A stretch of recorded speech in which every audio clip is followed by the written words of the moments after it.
4th down and 6. Olbridge gotta have it. Shotgun formation. Nugent, a lot of time. Rolls out. He's running out of space. Will roll the other way. They look, corner of the end zone. Touchdown! Rowan heading for the touchpad with the lead. And the Profs will take the men's 400-yard freestyle relay. Andrews will be in shotgun. He takes the snap, makes the handoff. He'll throw it down the left sideline. He's got a wide open receiver. He's got the touchdown. Motion man is Simmons. Trotman throwing towards Simmons down the field, and he makes the catch in traffic for a Bearcats touchdown. Back to pass, middle of the field. The catch is made by Britt. She's off to the races at the 40, the 30, the 20, the 10. Britt is in for the score. Back on in, here's Yoxon. Yoxon to the backhand, trying to go to the front, makes the move and shot, and he scores! Gracie comes set and delivers. And that's it on the ground to second. Throw to first, in time, and the ball game is over.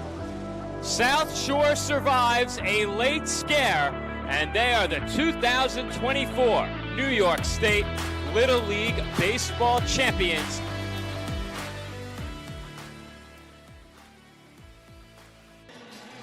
Live from the Sonny Werblin Recreation Center on the campus of Rutgers University, the PDF Sports Network is proud to welcome you into coverage of Night 2 of the 2025 Metropolitan Conference Swimming and Diving Championship. Good evening, everybody. My name is Joe Foreman alongside my broadcast partner, Joe Calabrese. And Joe, this is your first time covering the Mets. Welcome to the broadcast. It is sure to be an exciting weekend. First of all, thank you for having me. You guys have been so kind. I've been able to do hockey broadcasts the last couple of weeks. Yes, this is my first time broadcasting the Mets. Obviously, Nick Durst, a great friend of ours, has been your broadcast partner for this event for the last couple of years. Unfortunately, he's not going to be here for today and for tomorrow, so I will be filling in. This is my first time in the building.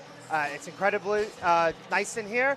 It's snowing outside, warm in here, and we're going to get this competition going real soon. You told me it was snowing outside, and I became a bit more thankful to be the only one in the building between the hours of about 1:30 and 4:30. It was deserted, the lights were off, the pool was empty, but we are just about set to get started here this evening with our first event of the night. That will be the women's 200-yard medley relay, but before our first event gets started, we do have the scores following last night's action. So we will give you the women's scores on the other side of the national anthem.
Thank you, Sydney Simmons.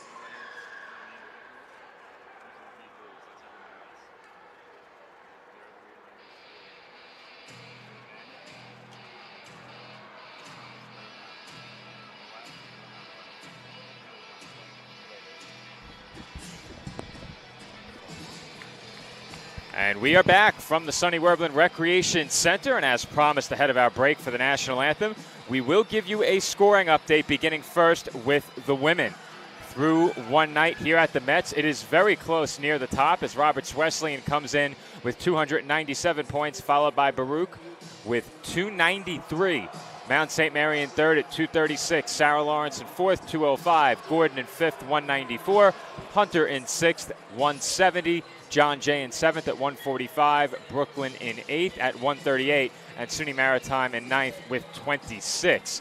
As we have just one heat in this women's 200-yard medley relay, we will give you the men's scores ahead of the men's heat in the 200-yard medley relay. Don't want to miss any of the action as we await the team introductions ahead of our first event of the night. Joe, you have the lane assignments for each team.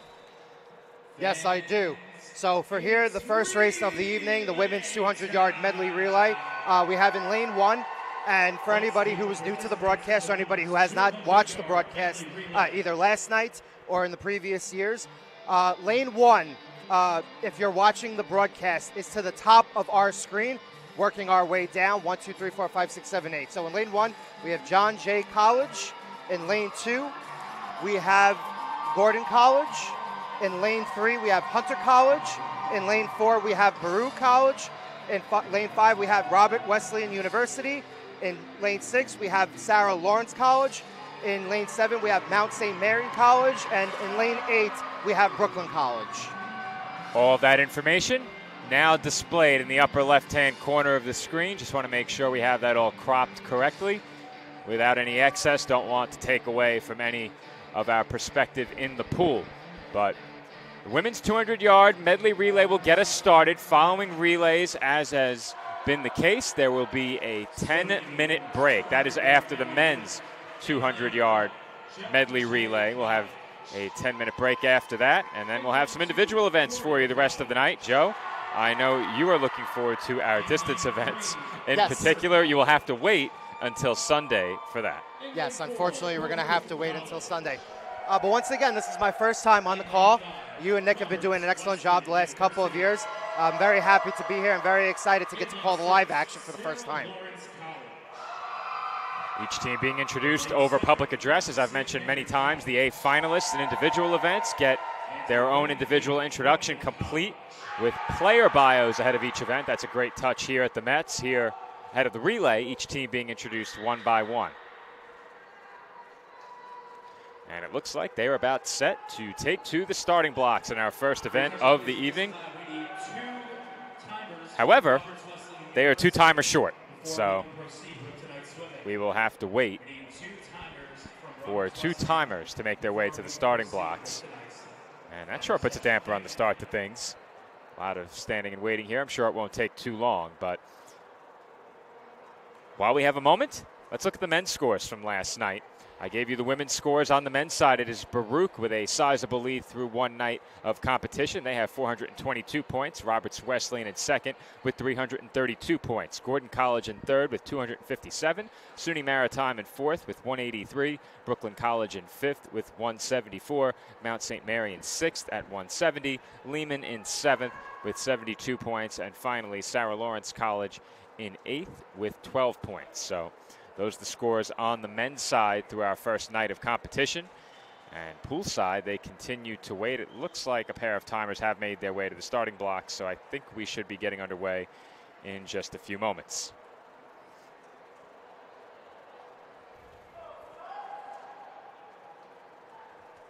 Taking a look at the seed times in this particular event, Baruch with the best time in the prelims, 153.79. Behind them, very close between Roberts Wesleyan and Hunter, both in the 156 to 157 range. Roberts Wesleyan coming in at 156.17 and Hunter coming in at 156.23.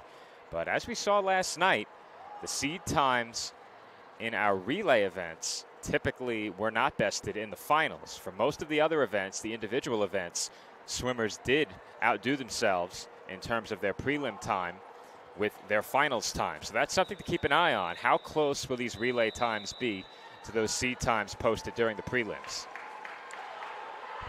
And we are now in the pool. Joe, getting ready to start here really soon. Once again, I'm very, very excited. A lot of built-up energy ahead of this first relay. I'm sure the swimmers were ready to go. Had to wait a bit of extra time, but we are underway on night 2 at the 2025 Met Swimming and Diving Championship. 200-yard medley relay for the women opens things up, and first leg of that relay will be the backstroke. Swimming out of lane 4, Baruch first to the wall. As I mentioned, they did post the best seed time during the prelims, and it is a very narrow lead for Baruch through the first 50 here, headed toward the touchpad. Swimmer number 2 in for the Bearcats. Second to the touchpad appeared to be Sarah Lawrence, followed by, I believe in lane 2, it was Gordon College. And right now that remains the order. Lane 4, Baruch in first at the moment. In second, Gordon College at the wall, taking the turn. And a lot of movement at the wall now, as it looks like closing in out of lane 5 is Roberts Wesleyan. Second leg of this medley relay, the breaststroke, as swimmers all head back toward the touchpads. And it looks like Gordon now with a slight edge over Baruch through the first 100. Third swimmer in now, breaststroke among us. Baruch regaining an edge, heading toward the wall, and a strong turn only increases the Bearcats' advantage, swimming out of lane 4. In lanes 2 and 5, Roberts Wesleyan and Gordon stroke for stroke. It is Baruch first to the wall. The Red Hawks and the Scots both get there simultaneously. Final 50 here. And Baruch building a lead of about a body length here in the freestyle leg. Anybody's race between Gordon and Roberts Wesleyan, swimming out of lanes 2 and 5. Baruch is going to take this one in lane 4. It is a race for second, and it looks like it is going to be the Scots in a fraction of a second ahead of the Red Hawks. 1, 2, 3, Baruch, Gordon, Roberts Wesleyan, followed by Mount St. Mary, Sarah Lawrence, Hunter, John Jay, and Brooklyn. And as you mentioned right before the start of the race, Joe, that 3-second gap for Baruch proved too much for the other schools here to overcome, even though they did make it quite interesting. Less than 2 seconds. They tightened the gap a bit. Yeah, they did. Less than 2 seconds between first and second, but Baruch College, nonetheless, the Bearcats holding true and finishing first here. As I mentioned ahead of this event, as we've seen now on the first 2 days of competition, very often the relay times in the finals a bit behind the prelim times. Not by much here, just about a second, maybe a bit less than that. In fact, about a half a second. And Joe, as the teams are introduced, why don't you give us the lane assignments in the men's 200-yard medley relay final? Absolutely. So in lane 1, we have Brooklyn College. In lane 2, we have SUNY Maritime. In lane 3, we have Gordon College. In lane 4, we have Robert Wesleyan. In lane 5, we have Baruch College. In lane 6, we have Lehman College. And in lane 7, we have Mount St. Mary. And let's take you to the seed time. Taking a look at those seed times near the top, very close. Roberts Wesleyan and Baruch less than 1 second apart. Behind them, it's going to be tough to make up that ground. About a 5-second differential between Baruch with the second best seed time and Gordon with the third best seed time. So that matchup in lanes 4 and 5, so often a matchup to watch. No different here in this men's 200-yard medley relay. Now, for our listeners at home, is there a certain advantage when it comes to the pool? Do you want to be on the outer? Do you want to be in the inner pool? In your years of broadcasting, have you noticed that kind of whole I think form? I haven't noticed anything in terms of where you'd prefer to swim. That being said, I think swimming in a bit of an empty pool with nobody to your left or right, depending on which direction you're going, may be a bit awkward. Perhaps it does improve your focus a bit, not worrying about as many competitors surrounding you, but I think what it comes down to is you're looking to be in lanes 4 and 5.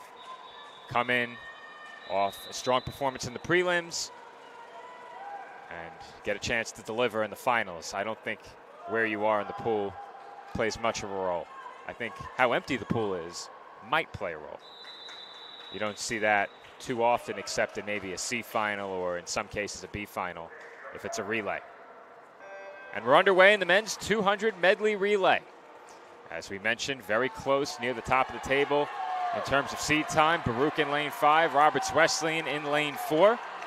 Once again, our first leg in this medley relay, the backstroke. And depending on how strong each swimmer is in a given stroke for a relay squad, you might see a lot of movement in terms of standings in this medley relay early on. And through the first 50 in lane 3, it is Gordon College with a lead of about a body length.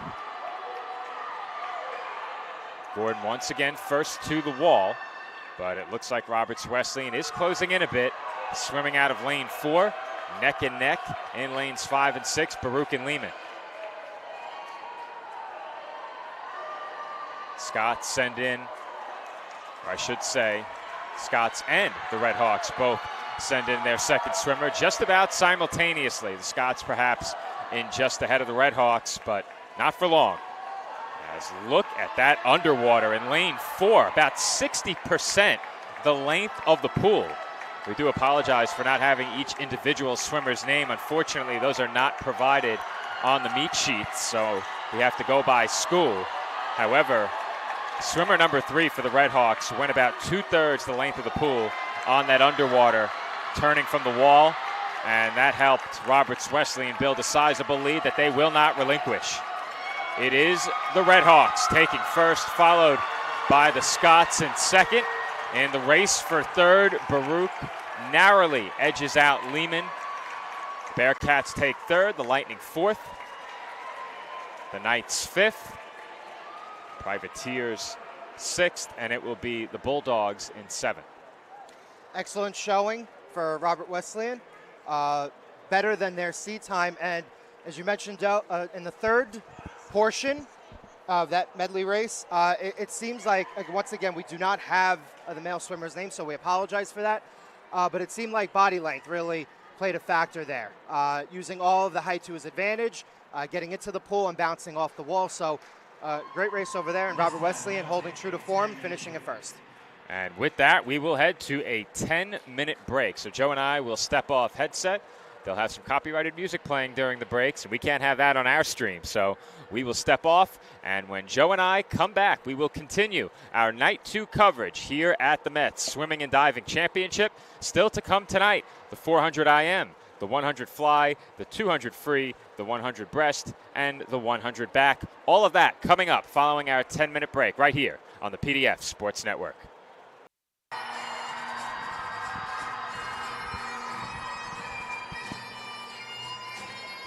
And we are back here on the PDF Sports Network as the finalists in the women's 400-yard individual medley are being introduced poolside. Once again, this is Joe Foreman alongside my broadcast partner, Joe Calabrese. And if you are looking for diving, keep in mind the divers were just introduced on our diving stream. That is a separate stream. They are just minutes away from getting underway over at the diving pool. There is a separate stream for diving. So if you're looking for diving, be sure to check that out. Men's 1 meter and women's 3 meter tonight. But Joe, we have the women's 400 IM on our stream. The competitors are being introduced, and you have all 8 of our finalists. Absolutely. The Gordon College Scots are well represented in this race. In lane 1, we have Lily Foisey. In lane 2, we have Arwen Hefner. In lane 3, we have Kira Chen of Baruch College. In lane 4, we have Catherine Maloney. In lane 5, we have Grace McHugh of Mount St. Mary College. In lane 6, we have Grace, and apologies for the pronunciation here, Haxanasto, I believe. In lane 7, we have Melissa Yu of Baruch College. And in lane 9, we have Sonia Armitage of Sarah Lawrence College. All right, thank you, Joe. And while we still have some more time as the competitors are being introduced, let's take a look at the seed times from during the prelims. It is Maloney with about a 3-second advantage over McHugh, and then McHugh with a 3-second advantage over Chen. The next closest competitor, 30 seconds behind. Joe, it looks like we may have a 3-woman race in lanes 3, 4, and 5. Absolutely. Let's see how it all plays out. Women are getting ready to enter the pool. And a 400-yard event 3 seconds is not much. It's not much. We'll see how that plays out as the race moves along. Maloney representing Gordon, McHugh representing Mount St. Mary, Chen representing Baruch. And a very valuable opportunity here for a team like Baruch that is battling right now atop the women's standings with Roberts Wesleyan to perhaps pick up first place points in an event like this and make things a bit tighter. It was just about as tight as it gets coming in. 4 points separating the Red Hawks and the Bearcats, and this would be a very big win for the Bearcats if Chen could pick it up swimming out of lane 3. Introductions have now reached lane 7, so we are not far off from getting underway in our third heat of the night, second event. And in lane 8 from Sarah Lawrence College, Sonia Armitage. Introductions complete, and the swimmers will take to the pool right here. Looking ahead, the men's 400 IM will be up next. There are 2 heats in the men's 400 IM. 4 swimmers in our B final, and then of course 8 swimmers in the A final. And the women have entered the pool. 400 IM A final.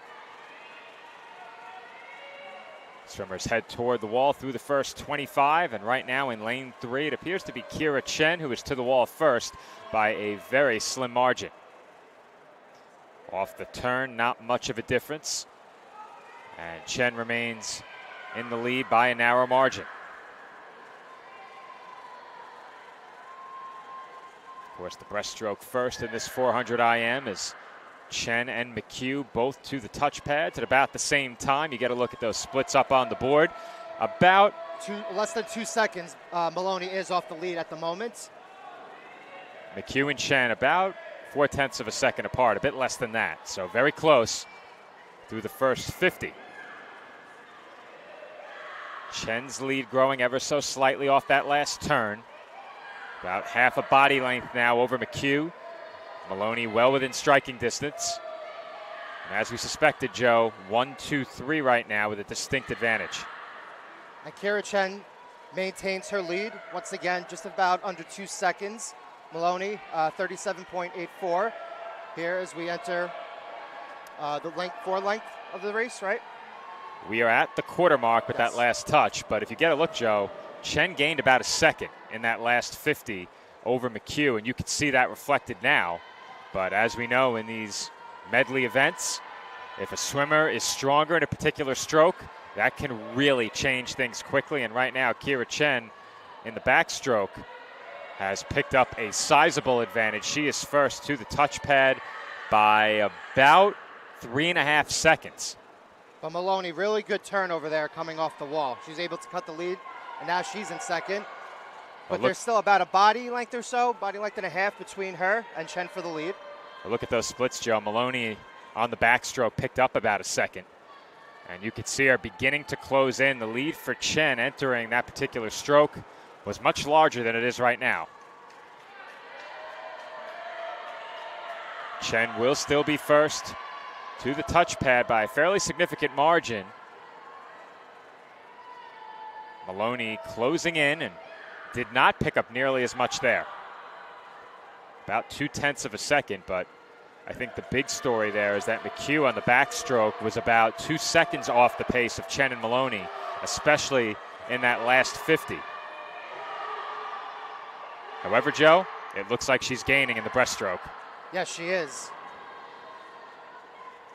A swimmer's strengths really begin to shine in an event like this one. The 400 individual medley gives you an extended look at each stroke as well. And if you're very strong in a particular stroke, you can really pick up a lot of ground over 100 yards. And it looks like McHugh has almost closed the gap entirely. She picked up over 4 seconds on Chen. Yes, she did. And Maloney's continuing to pick up ground on Chen. Now much less than a body length. She picked up ground on Chen. She is losing ground to McHugh quickly. All 3 swimmers to the wall almost simultaneously.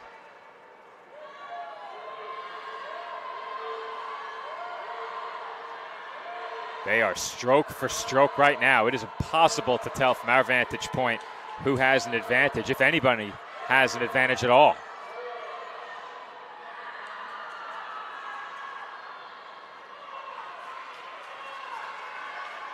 There you get a look at the splits once again in the upper left corner of your screen. About a second between each swimmer. McHugh with the advantage. Final 100, the freestyle. And first to the wall is McHugh.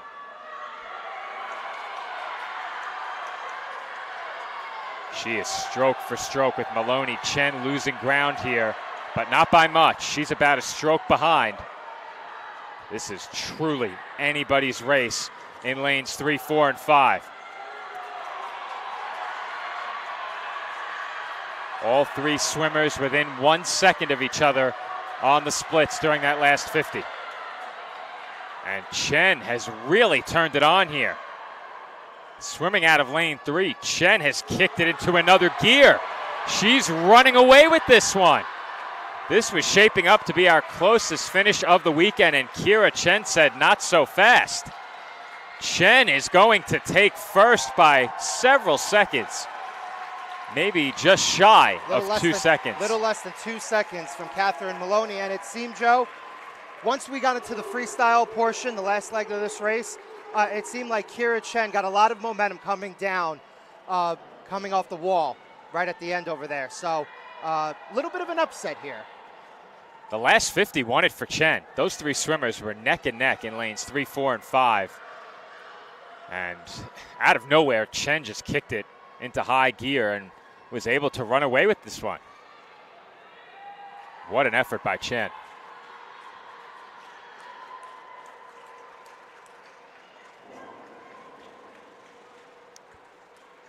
In fourth, Grace Haxanasto. In fifth is Arwen Hefner. And we did mention it ahead of this race. The top 3 times were far and away the 3 best times. So the staggered finish was expected. It looks like it will be in lane 7. Melissa Yu taking 6th, followed by Lily Foisey in lane 1 taking 7th. And Sonia Armitage in lane 8 will take 8th. Amazing. Catherine Maloney actually better than her seed time by about 0.3 of a second. But Kira Chen chopped off about 8 seconds or so from her seed time. And once again, that definitely is a little bit of an upset, but big it's difference. A significant difference, Joe. 8 seconds is a big improvement. Not as big in a 400, but 8 seconds is still pretty darn good. And that was more than enough to win it. So as I mentioned before, in the men's 400 IM, we will have a B final and an A final. 4 competitors in the B final. And Joe, once those names populate our scoreboard, introduce the swimmers. Yes, absolutely. So in lane 1, we have Braden Mitchell of Robert Wesleyan University. I'm sorry, in lane 3. In lane 4, we have Parker Endress of, what is that, New York? SUNY Maritime, excuse me, apologies. In lane 5, we have Kyle Giuliano of Mount St. Mary's College. And in lane 6, we have Simeon Shokaruta of Brooklyn College. All right, thank you, Joe. Just 4 swimmers in the pool. In lanes 4 and 5, Endress and Giuliano to the wall at just about the same time.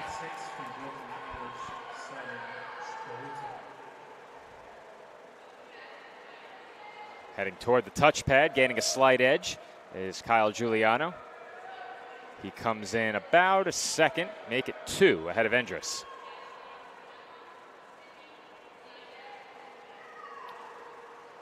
Seed times in this particular heat, Endress with the slight edge of about half a second. Bit more than that, closer to 0.7 of a second.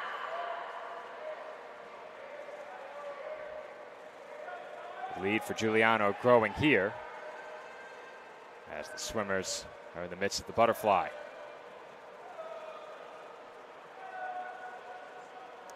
On to the backstroke. First 100 in the books. Giuliano put about a second or so on that last leg.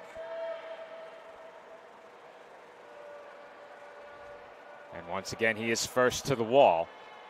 We'll see if perhaps Endress has closed the gap just a bit.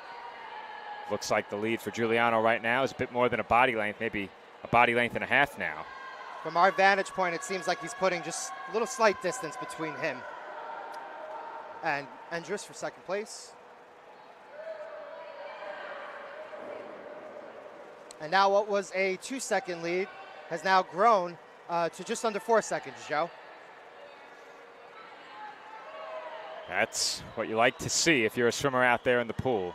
Even if it's slowly, growing that lead ever so slightly is still what you ideally aim to do with each lap from one end to the other. But as we saw, Kira Chen was not the leader in our last event, heading into that final 50. And some swimmers like to save that last burst in the tank and try and take it at the end. What was interesting about Kira Chen's race is that she did have the lead early in the race, and then she kind of bided her time. Again, it's a technique and a specific stroke thing, as you mentioned, Joe, and then she really turned it on at the end. So we'll see what happens here as Kyle Giuliano maintains his lead in lane 5.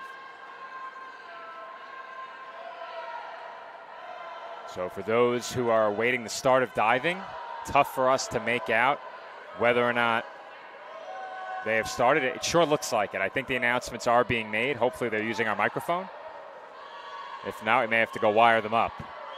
Really tough to tell from where I'm standing. I'll have to contact our producer.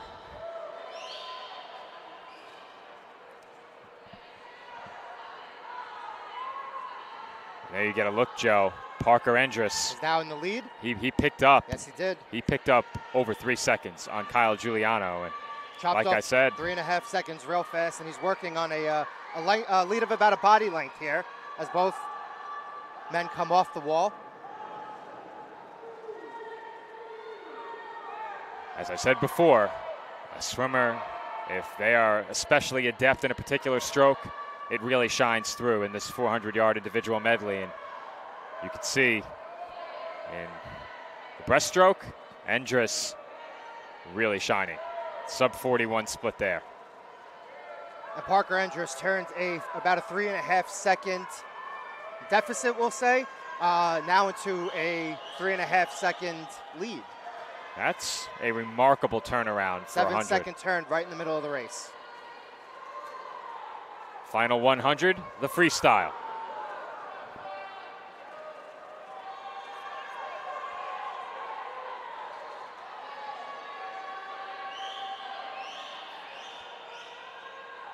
Do apologize for my silence. We're monitoring 2 streams, trying to make sure that the audio for our diving is correct. I do think they're mic'd up over there, so I think they're okay. Meanwhile, here in the main competition pool, first to the wall is Parker Endress, and he has a lead of about 2 body lengths, so I don't think Giuliano will have a shot at closing that gap much, though he's certainly trying. How about the effort here in the final 25? At the end over there. And yeah. Look at that split in the final 50, Joe. So Parker added a 1/10 of a second on to his lead that he maintained from Kyle Giuliano during the C times, right? I have to go back and check. Let's see what the exact differential between those two was. They were about a second apart. Right. It was Endress over Giuliano, so as you said, Joe, he picked up maybe fractions of a second. Both swimmers, slightly better race this go around, but nonetheless, Parker Endress of SUNY Maritime. Winner of the B final. A final coming up next. Simeon Shkaruda wrapping up his effort in the 400 IM.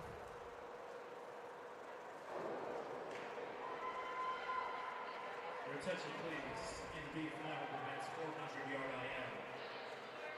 Lane 6 has been disqualified. All right, so Simeon Shkaruda was just disqualified.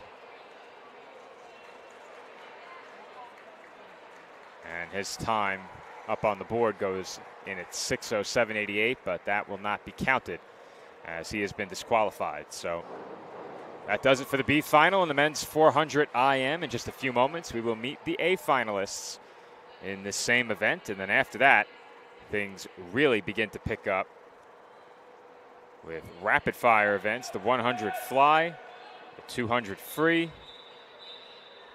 the 100 breast, and the 100 back.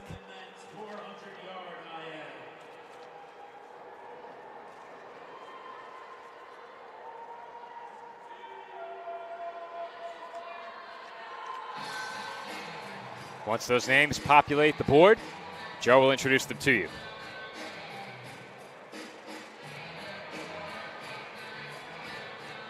As Nick and I talked about last night, Joe, whenever the competitors come out, we always have an ear to the music selection.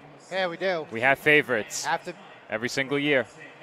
also have to be careful, but let's meet our Some of swimmers. those are not clean. No, absolutely not. Let's But meet the A Let's finalists. meet the A finalists. In lane 1, we have Michael D'Ambrosio of Mount St. Mary's College. In lane 2, we have Jordan Lynn of Baruch College. In lane 3, we have Leo Valdivia of Baruch College. In lane 4, we have Theo Dietrich of Gordon College. In lane 5, we have Daniil Vasilkov of Baruch College. In lane 6, we have John Sullivan of Gordon College. In lane 7, we have Eric Goldstein of Baruch College. And in lane 8, we have Ronald Paseka of Robert Wesleyan University. And Joe, Theo Dietrich is the swimmer to watch in this race.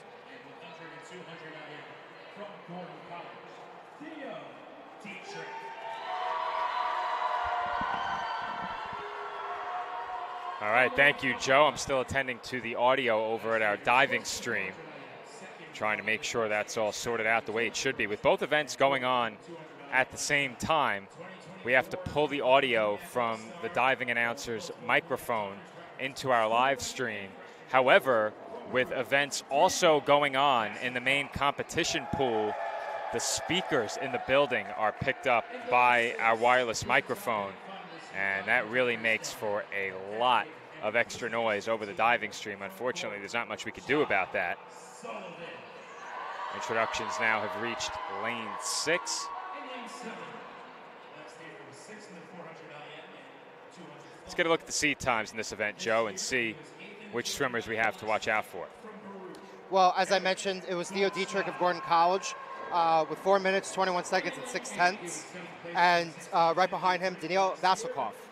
So lanes 4 and 5, the usual suspects, but looking a bit further than that, the rest of the field about 19 or 20 seconds off the pace. So if the seed times are any indication, our matchup to watch, Dietrich and Vasilkov in lanes 4 and 5. Men's 400 IMA final underway as the swimmers take to the pool. Butterfly first. And first to the wall is Theo Dietrich. Just as we expected, the swimmers in lane 4 and 5 very quickly jumping out to an early lead. Off the last turn, it looked like Vasilkov gained a bit, but at the touchpad now, it is Dietrich with a bit of a burst. And looks like off the turns, Dietrich increasing his lead, and then once the swimmers emerge from underwater, Vasilkov has been able to maintain the pace.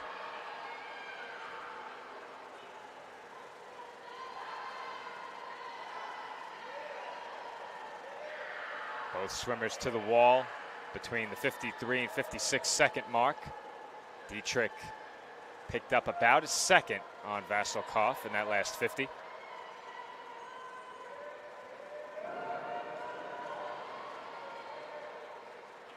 Backstroke now, and that has seen Dietrich really increase his lead. He's at a lead of about maybe 2 or 3 body lengths here. These splits should be interesting.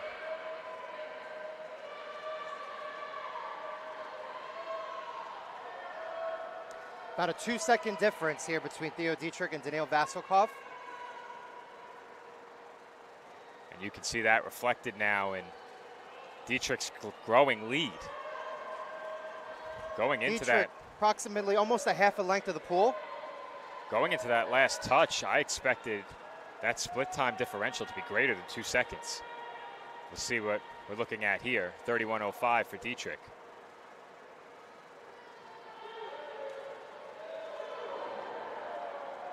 Put some distance between him and Vasilkov here on the backstroke, as now we're going to the butterfly.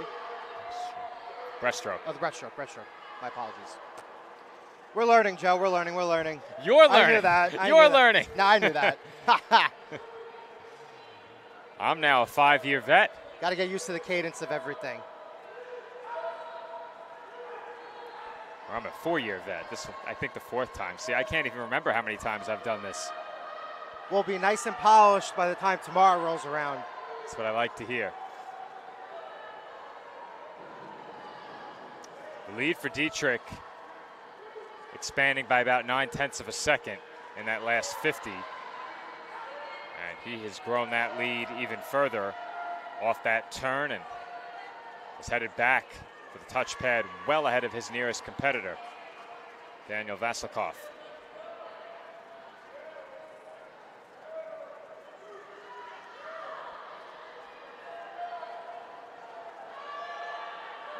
Final 100, the freestyle. And a huge head start in that final 100 for Dietrich. He's running away with this one. It's about a 10-second difference. And based on the seed times, that's a bit surprising. Not unheard of, but definitely a bit surprising that these two swimmers. Be very Dietrich and interesting to see Vasilkov. the final total once it comes in for Dietrich. Seems like he's outpacing his seed time. That split in the first 50 of the freestyle, 29.04.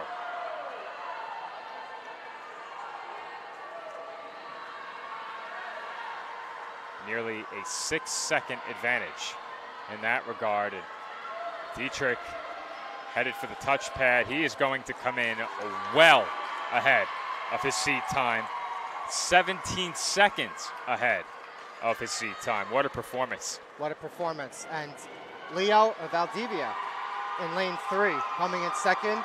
But Theo Dietrich, 4:04.27. Well, that's Vasilkov in second, Joe. Vasilkov in second, excuse. Swimming out of lane 5. Leo Valdivia in lane 3, headed for the touchpad now. And he will officially take third. There is a race for 4th in lanes 1 and 6. And John Sullivan in lane 6 will take 4th. In lane 1, Michael D'Ambrosio will take 5th. Eric Goldstein will take 6th, swimming out of lane 7. Jordan Lynn in lane 2 takes 7th. And Ronald Pasieka in lane 8 will place 8th.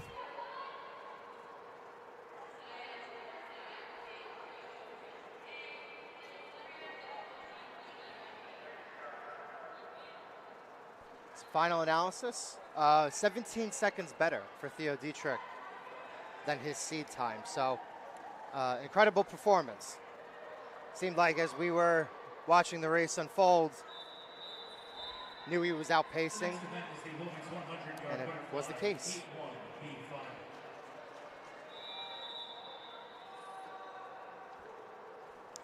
Next up, women's 100-yard butterfly B final. There you see the names of the swimmers up on the board. Unfortunately, in such a short event, not as much time to introduce them as we are underway. Would you like me to do it anyway? Let's look at the seed times instead. Yes. Mackenzie Schaefer-Kay and Gloria Glenn, top 2 seeds. They were 0.2 of a second apart. Kate Servin in lane 3, perhaps looking to pull an upset. Schaefer-Kay with a sizable lead here.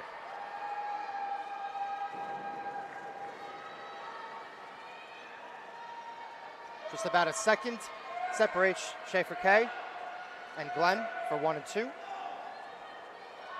The lead for Schaefer-Kay about a body length. Schaefer-Kay representing Sarah Lawrence College, and Gloria Glenn representing John Jay. Coming out of the final turn, Schaefer K maintaining her lead. Still about a body length. And she should be able to coast to a win in this B final in the women's 100 fly.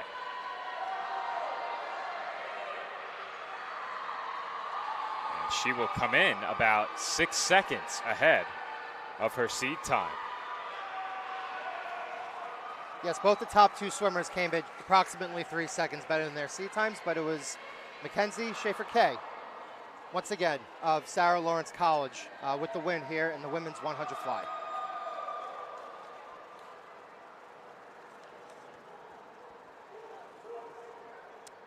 All right, so looking ahead, Joe, I'm going to need a favor after this A final. After this A final, I need you to head over to the diving announce desk and get them to clip the microphone to their shirt. Okay. In a spot where we can hear them. Also, make sure Is the it transmitter all is the on. way to the other side of the pool? So there's a staircase. You would go out the door to our left and down the concrete stairs in the corner. Okay. So am I going in that direction? You're going to that table. Okay.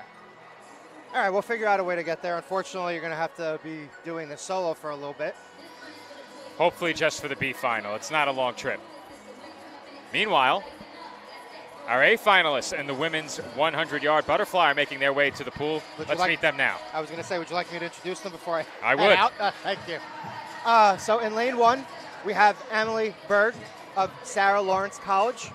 In lane 2, we have Kayla Nicholas of Mount St. Mary's College. In lane 3, we have Anastasia Kudasov of Brooklyn College. In lane 4, we have Elise Alexander of Baruch College. In lane 5, we have Lydia Shustak of Gordon College. In lane 6, we have Ashley Leal of Baruch College. In lane 7, we have Gina Alouette of Gordon College. And in lane 8, we have Lily Foisey of Gordon College. Joe, you can take it from here. For everybody listening and watching, I will be back in a few minutes. Well, Joe, you were going to hang around for this A final. You're leaving after this. You're hanging around for the A final. Oh, I am hanging around for the A final? Yeah, you're not missing the A final. All right. That's why I said after this next heat, we're not going to let you go for the A final now. Okay. All right, well, I'll still be on the call here for the women's 100 fly. You sure A. will. You got to earn that paycheck. Let's go.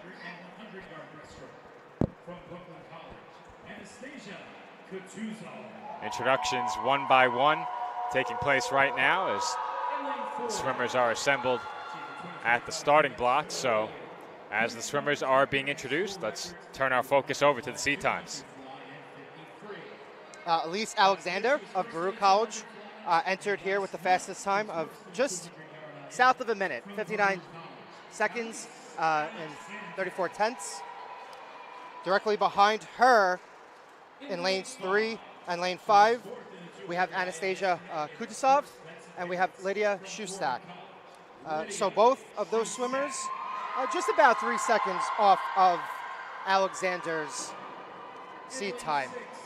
So we'll see if either can make up those 3 seconds or if there's any other swimmer in this race who can make up that time and pull an upset here. All right, introductions about to conclude. And once again, those middle lanes, always the lanes to keep an eye on in terms of seed times. Closely clustered, no different here in this A final of the women's 100-yard butterfly.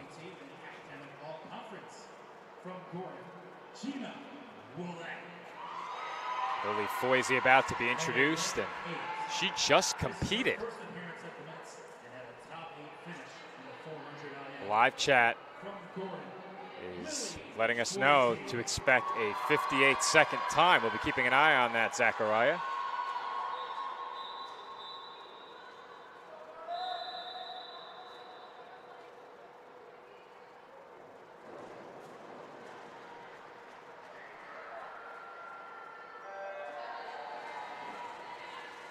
And away they go.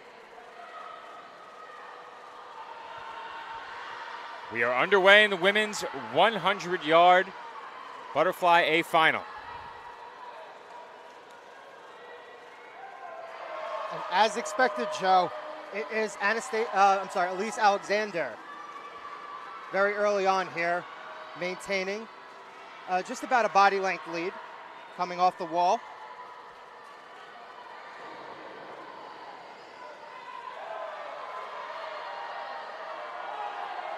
All right, we have our sound issue fixed over at diving, and meanwhile here in the main competition pool in lane 4, it is Elise Alexander off to a strong start. In fact, more than a strong start. She's headed toward a strong finish.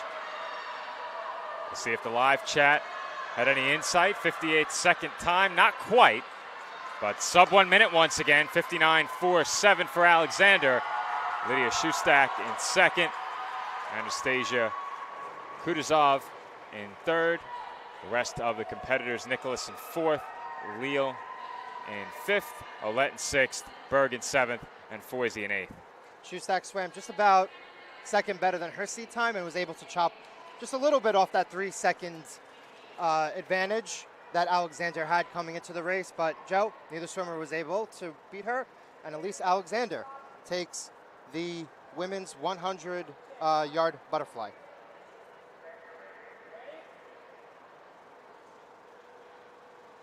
All right, we will meet the men's B finalists momentarily as the women exit the pool here. 7 swimmers. Incredibly exciting. I will not have to be making my way to the diving table, so I'm going to stay with you, pal. You do not have to make your way over. So what happened is there were introductions of the divers over public address, and the sound source for public address was not the same as the sound source for the diving. So we got the diver introductions. Unfortunately, the source was not switched back to the diving announcer. And as you were saying that, the men's 100-yard butterfly, the B final is now underway. So as we mentioned before in the previous race, because the turn time between races is so quick, we're just going to analyze the seed times here. And in lane 4 entering, it was Major Adair of Gordon College, who had a seed time of 56 seconds and 68 tenths. So let's see if he, who's currently in the lead in lane 4, can maintain that lead throughout the remainder of this race. Swimmers headed to the wall. It looks like Adam Byrne might be closing in on Adair in lane 4. Out of the turn, it is Adair who gains an edge now. A lot of ground for Byrne to make up. It's a race for second. Salamari in lane 3. And in lane 5, Byrne just edges him out by about 0.3 of a second. Adair 1, Byrne 2, Salamari 3, Rao 4, Sogs 5, Anastasiadis 6. And Joe, I got to be honest with you, I can't take a shot at that without giving it a close read in lane 1. That is as difficult a name as I've ever seen. Zura Sark. Joe. Tishvili. I think I tried my best. If it's a Russian last name, that C is probably pronounced like an S.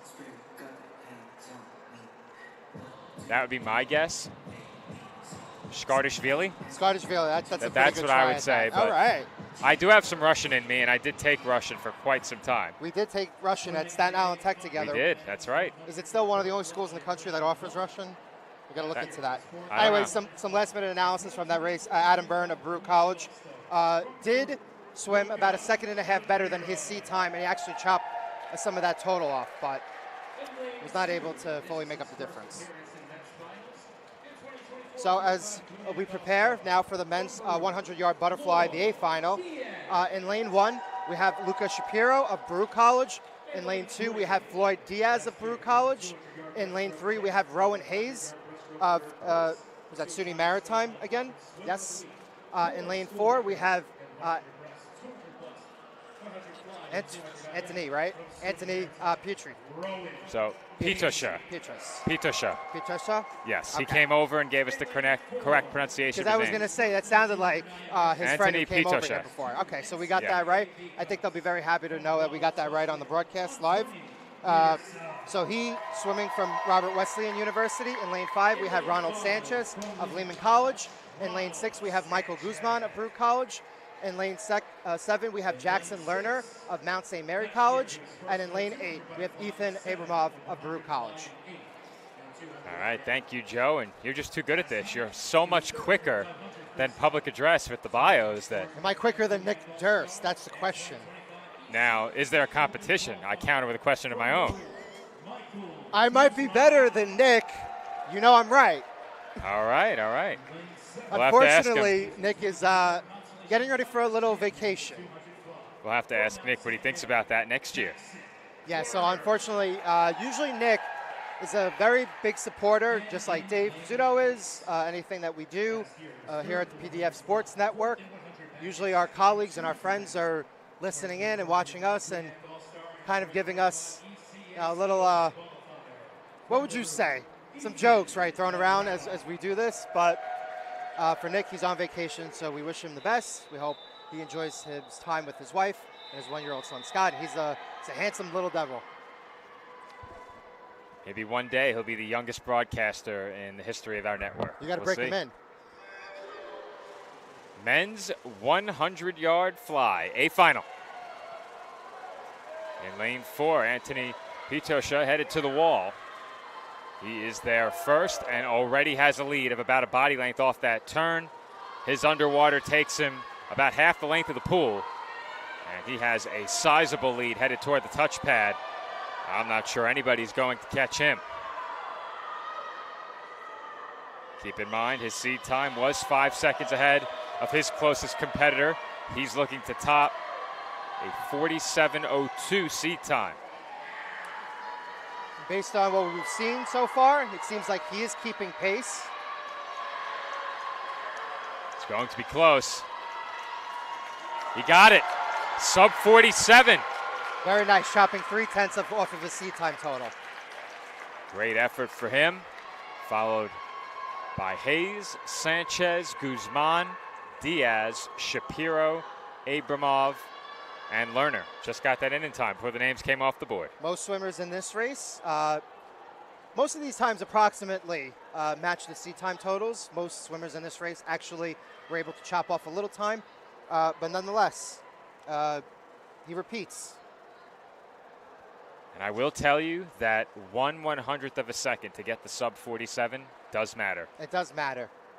Absolutely does matter. And for those who are watching and listening, you can see and you can hear the support that all these swimmers have in the background. And as soon as that total came on the clock of 46 and 99, there were a lot of cheers here. So a lot of people were very happy about that. All right. Women's 200-yard freestyle C final. Let's meet the swimmers. So in lane 1, we have Nassim That might not be a full name. I'll have to check that. Talaya Bikova of Brew College. That's my best guess about that. Not bad. You took Russian as well. So. Rina Yamamoto in lane 2 of John Jay College. In lane 3, we have Jocelyn Engel of Sarah Lawrence College. In lane 4, we have Imani Gonzalez of Brew College. In lane 5, we have Victoria DeLuca of Mount St. Mary's College. In lane 6, we have Julia Murray of John Jay College. In lane 7, we have Juliette Delap of Sarah Lawrence College. And in lane 8, we're going to try this slowly. That's all right. I actually don't think it's that bad. Yelzaveta. That's Kerchak? better than I would have done. That's pretty good, Joe. I think I'm sorry. There you go. First mistake of Brooklyn College. it's such an easy mistake to make. On DraftKings, the over-under for that mistake tonight was 1.5. So we have NCAA teams competing here. We can't talk about those kinds of companies. Sorry. All right, so the first 100 almost in the books here. And in lane 4, it is Imani Gonzalez who is going to be first to the touchpad by about 0.9 of a second. Swimmers headed back toward the wall. Gonzalez maintaining her lead, but it is dwindling. Closing in out of lane 5 is Victoria DeLuca. Yeah, based off our seed times, she was only less than 2 seconds ahead. So it seems like so far this race very clearly seems to be pacing herself, but matching what we see here in the seed times. Well, DeLuca now has surged ahead as she heads toward the touchpad.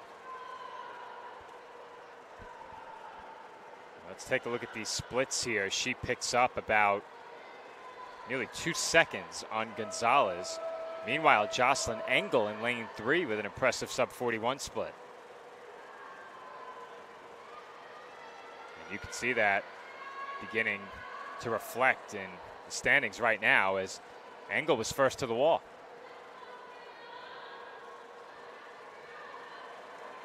A lot of movement in the middle of the pack.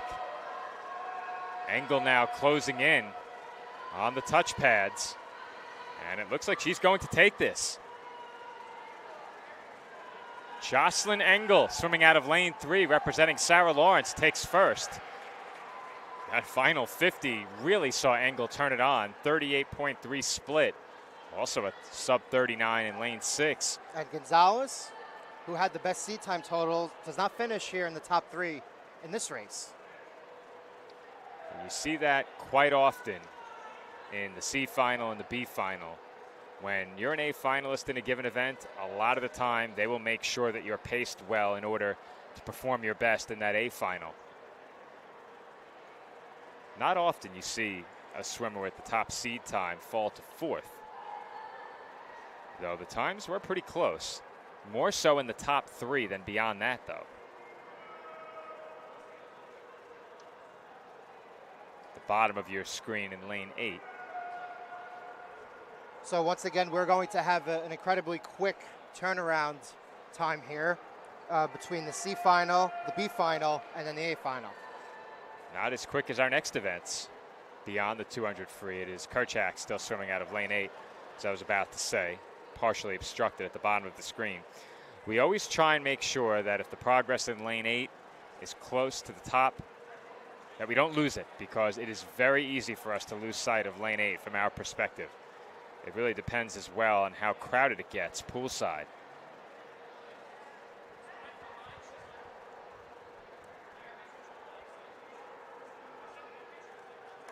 And Kerchak will register a time of 4:12.20. That will wrap up our C final.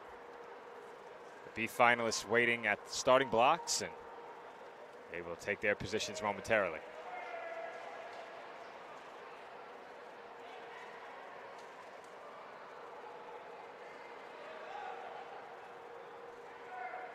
All right, Joe, let's meet the B finalists. Yes, so in lane 1, we have Anastasia Lishik of Hunter College. In lane 2, we have Christian Zhao of Baruch College.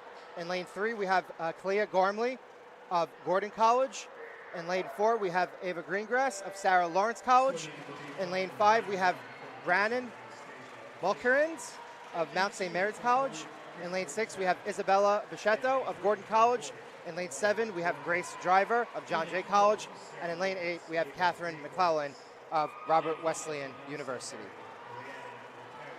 And it was Greengrass who registered the fastest seed time for this race of 2 minutes, 20 seconds and 99 tenths. So just below 2 minutes and 21 seconds. We'll see if she can match that pace and win this race.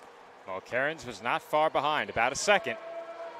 So once again, that's a duo to watch, swimming out of lanes 4 and 5. Right now it is Mulkerins with the lead as the LED board goes out and comes back. That will happen from time to time. Though if it stays out for more than about 5 seconds, that's when you begin to panic just a bit. I think we'll be all right. How about 5 more seconds for you? Once again, it is snowing outside, so It is. The inclement weather. Have to be careful here. We still do not have the scoreboard up with us live.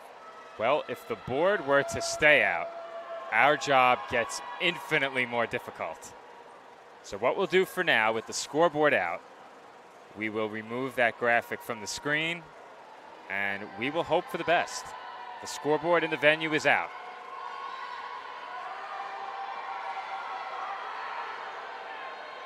Lanes 4 and 5. Greengrass and Mulkerins headed toward the touchpad. They are going stroke for stroke right now.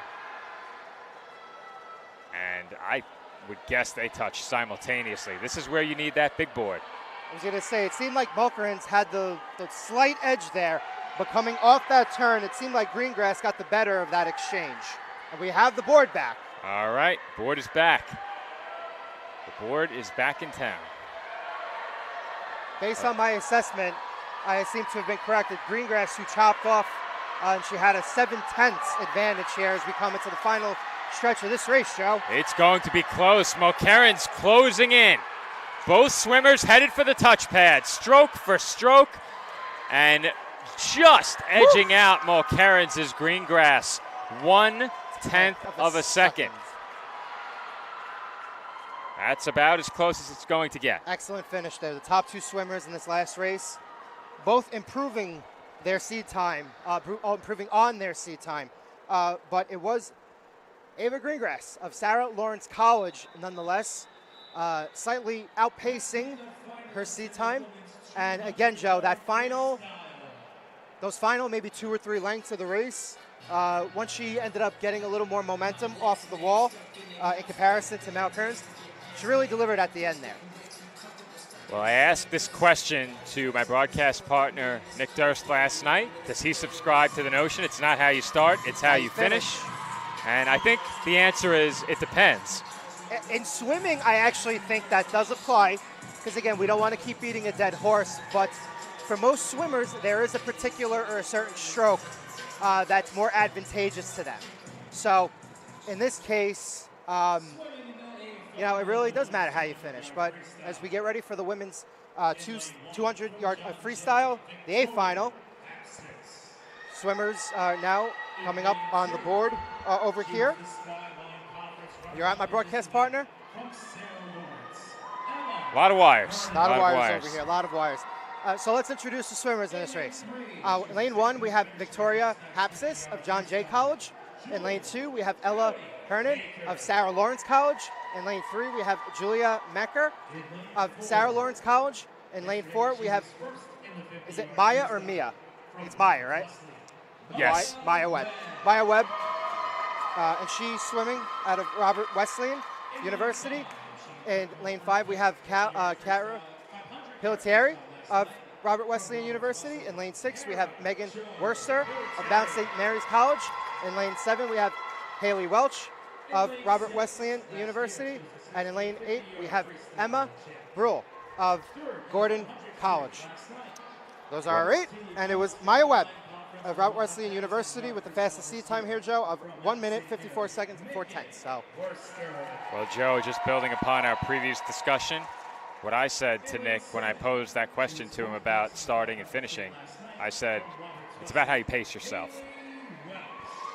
That's what I thought was what was of most importance when it comes to swimming, but that is just my opinion as someone who has never participated. So when I was younger, I used to be a swimmer, and as part-time employees of the college in Staten Island, used to go to Staten Island Day Camp once upon a time, and unfortunately the founder died a couple of years ago. But we used to have the advantage of being able to use the CSI pool. Really? Yes. Unfortunately, I didn't really take to swimming, even though I am a water bug. Don't know about you, Joe. Yeah. We are off. Not so much. We're underway in the women's 200-yard freestyle A final. Maya Webb swimming out of lane 4 is first to the wall. Her lead only grows off of the first turn. Her lead about a body length.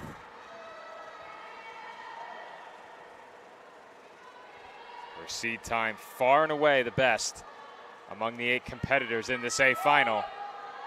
And that is reflected by her start thus far.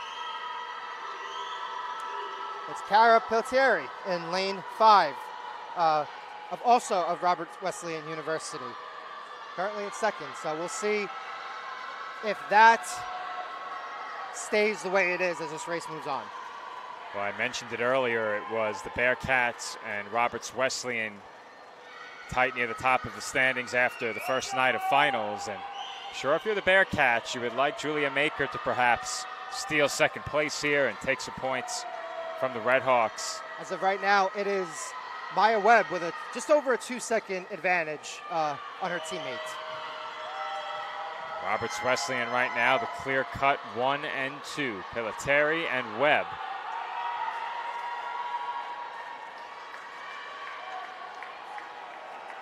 Final 50 here for Webb, and now Pelletieri.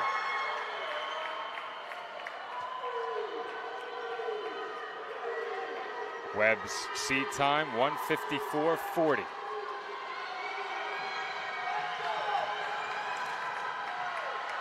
Going to be tough to top it. She's headed for the touch pad now at 150. And she did it. Yes. Sub 154. Very nice. 153.51. And a nice ovation for Maya Webb in the background here at Rutgers. And it was her teammates, Cara Piltieri, who maintained that second place advantage, and Julia Mecker. Third of Sarah Lawrence College. Rest of the swimmers, Worcester 4th, Hernan 5th, Welsh 6th, Brule 7th, and Hapsis 8th. And the women's 200-yard freestyle, a final.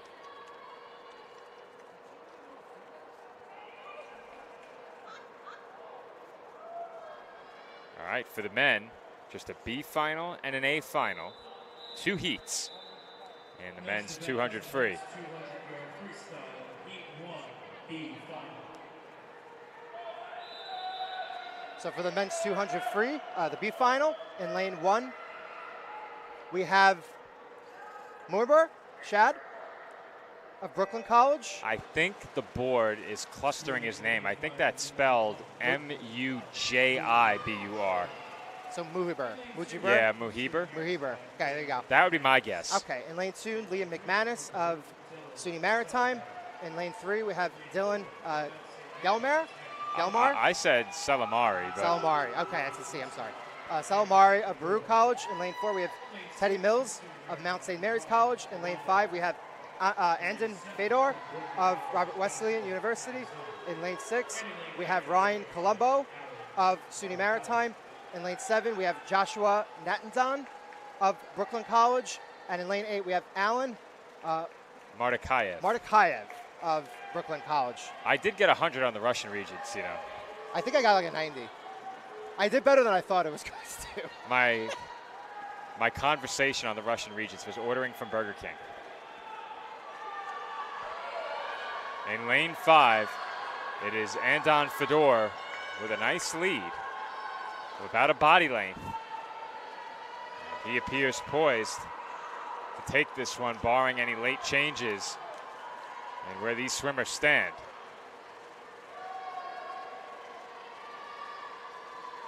His closest competitor, Teddy Mills, in lane 4. Based off the seed time totals, it was actually Teddy Mills who had the fastest coming in at 1:58.74. Fedor at 1:59.97. So based on what we're seeing here, Joe, seems like Fedor is approximately 2 to 3 seconds ahead. He's going to take this one, no question about it. Just a matter of by how much. And Fedor clocks in at 1:55.86. Improvement for him. Also Yes. an improvement for Mills ever so slightly, or he just missed it. Well, Just the story missed of the it. race. Just missed it. The story of the race is Anton Fedor. Less than 4 seconds off of his seed time total, and almost, just over a 3-second edge on Mills in lane 4. So great performance by Anton Fedor of Roberts Wesleyan, taking the men's 200 freestyle B final. And if you take a look at the splits up there on the board, you could just see Mills and Fedor with split times 3 and 4 seconds ahead of the rest of the field in that final 50, and that really tells the story of this particular heat. Fedor takes 1, Mills 2, Colombo 3, Salamari 4, McManus 5, Natanzan 6, Shad 7th, and it would be Mardakayev in 8th. He is swimming out of lane 8.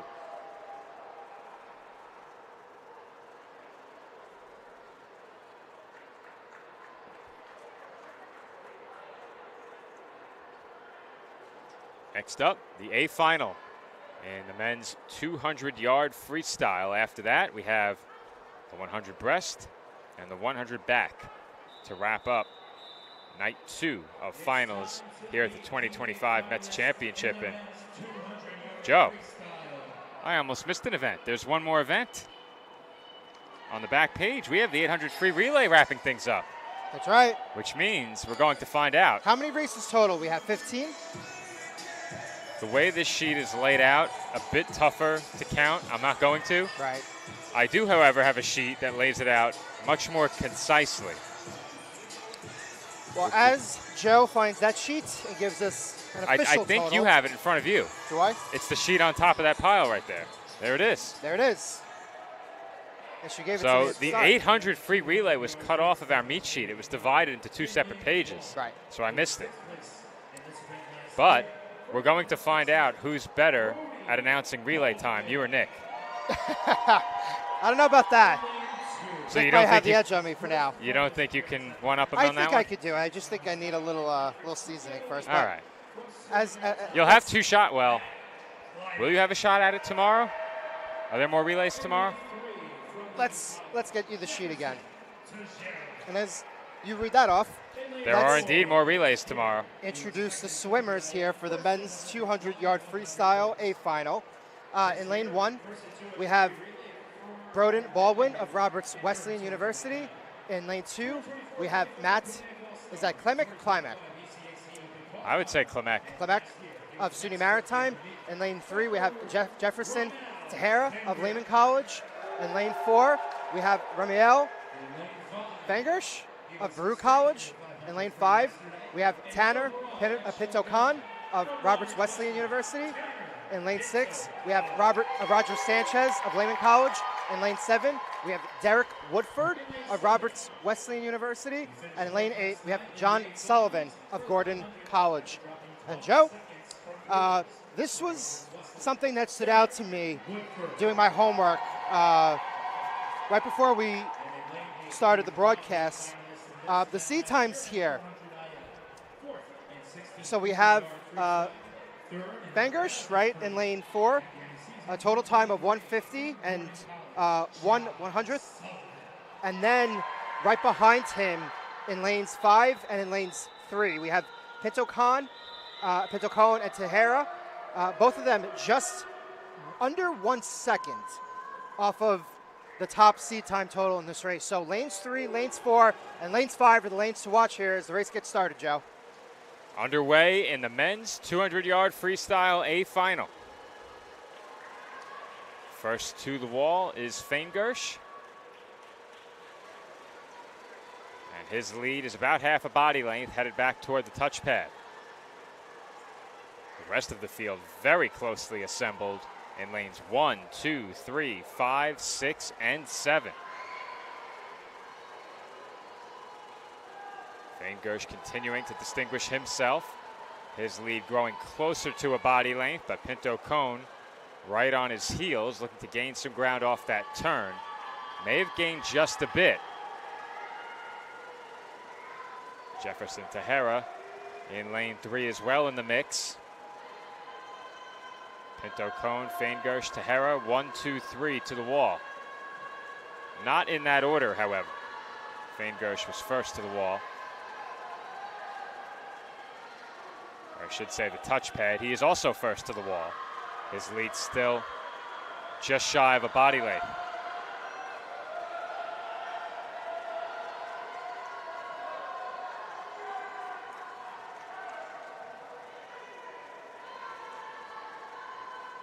Taking a look at the splits, Faingersh with an advantage of about 0.4 of a second on Pinto Cone and a bit more than that on Jefferson. Gave himself just a little bit of breathing room over here. I think he gave himself enough of a cushion to hold on as Tanner Pinto Cone closes in. It's not going to be enough. Ramiel Faingersh takes the men's 200-yard freestyle A final, followed by Tanner Pinto Cone, Jefferson Tahara, the rest of the field. Woodford in 4th, Baldwin in 5th, Klimek in 6th, Sanchez in 7th, Sullivan in 8th. And it was the top 3 swimmers who all outpaced their seat time totals. But Faingersh was the one who came out ahead in this race. Approximately 3.5 seconds better than that 150 total that we provided you at the start of the race. So really great job by Faingersh of Baruch College winning that race, Joe. Next up, will be the women's 100-yard breaststroke, 2 heats, the first consisting of 6 swimmers and the second, of course, consisting of 8 in the A final. Joe, you better get to work quickly. Let's meet the B finalists. Absolutely. So we have Gwendolyn Posner of Hunter College. Is that Posner, right? I would say Posner. Posner? Okay. Once again, everybody, don't want to keep apologizing. Pronunciations, we don't We have have anything- to. We don't have pronunciation don't have guides. pronunciations in front of us. We have Ella Schisler of Gordon College in lane 2. Lane 3. We have Eva Garda Vasquez of Sarah Lawrence College in lane 4. We have Dario Vantiskaya of Baruch College in lane 5. We have Brianna Torres of John Jay College in lane 6. We have Linda Kelly of Sarah Lawrence College in lane 7, Joe. All right, thank you, Joe.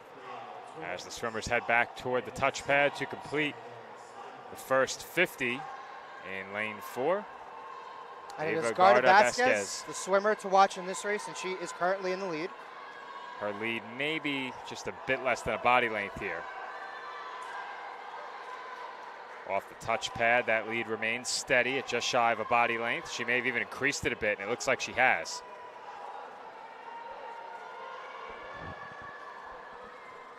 Garda Vasquez really building a nice lead, heading toward the wall, but pushing her is Voinskaya.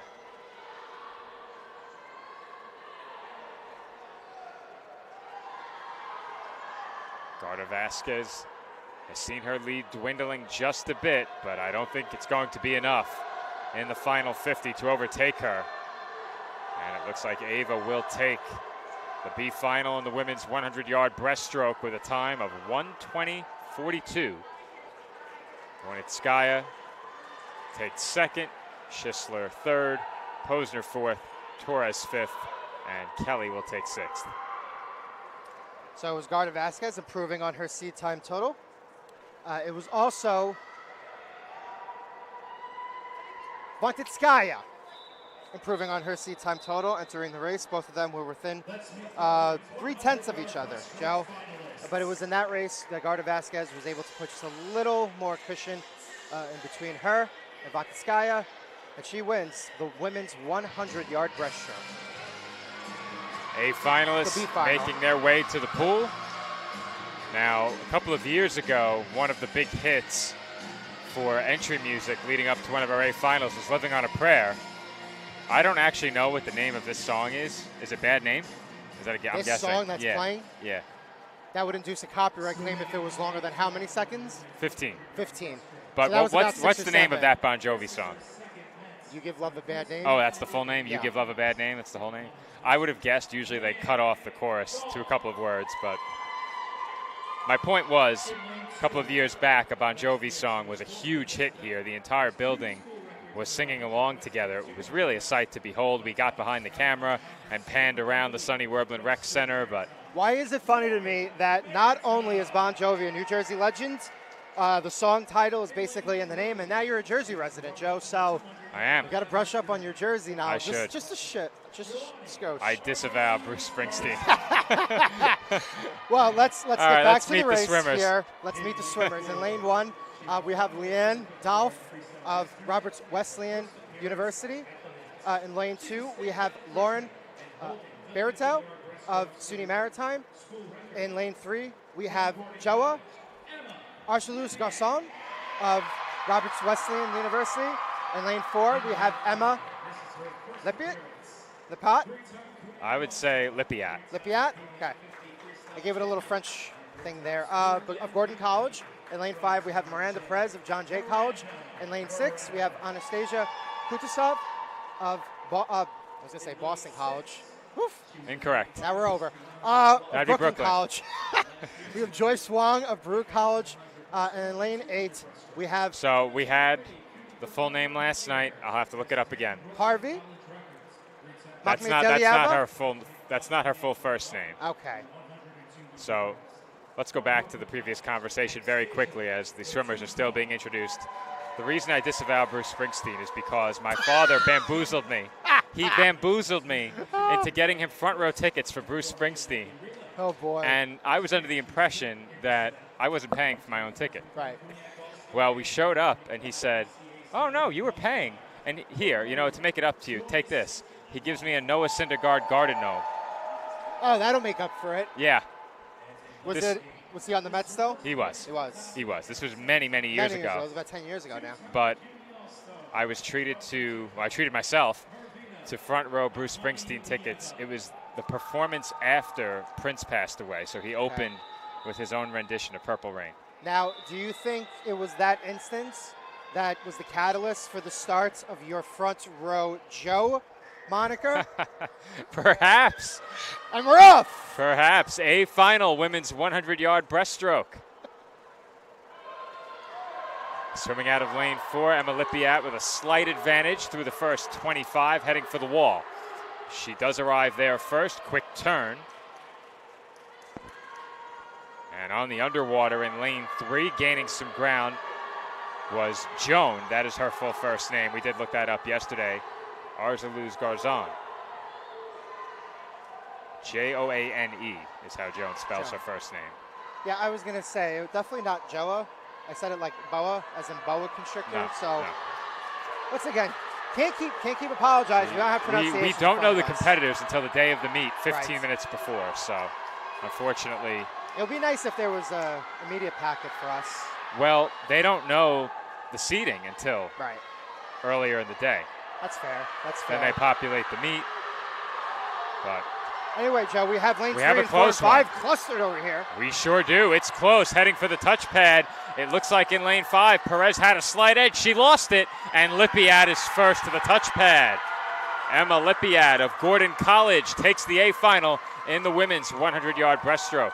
And the seed times for Lippiat and Perez, less than 2 tenths between them. So here, 1-2, 4 tenths.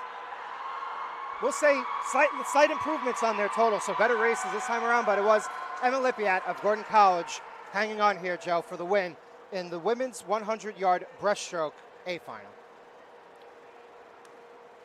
The men 100 breast coming up next. The B final, 8 swimmers. A final, 8 swimmers. B final.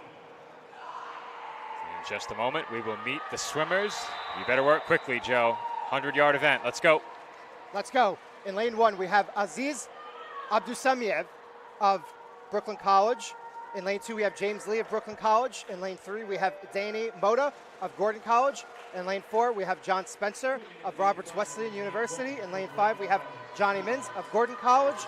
In lane 6, we have Christopher That's Christos. What? That's Christos. This is Chris of Baruch College. In lane 7, we have Max Bretkovsky of Brooklyn College.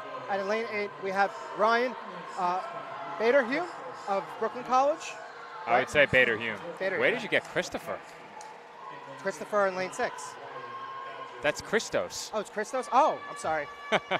I'm looking I'm at the sorry. board. I thought that the S was a P cut off. No. Okay, so it's Christos. Yes. Christos. If Nick Durst was here, he would say the Count of Monte Christos. He definitely would. He definitely would. Meanwhile, it's a tight race once again in lanes 4 and 5. Mins and Spencer going stroke for stroke toward the touchpad. It looks like Mins has a slight edge, and he will take it. 1-2. Mins and Spencer, followed by Moda, Hamakiotis, Lee, Bretkovsky, Abdusamiev, and Baderhume.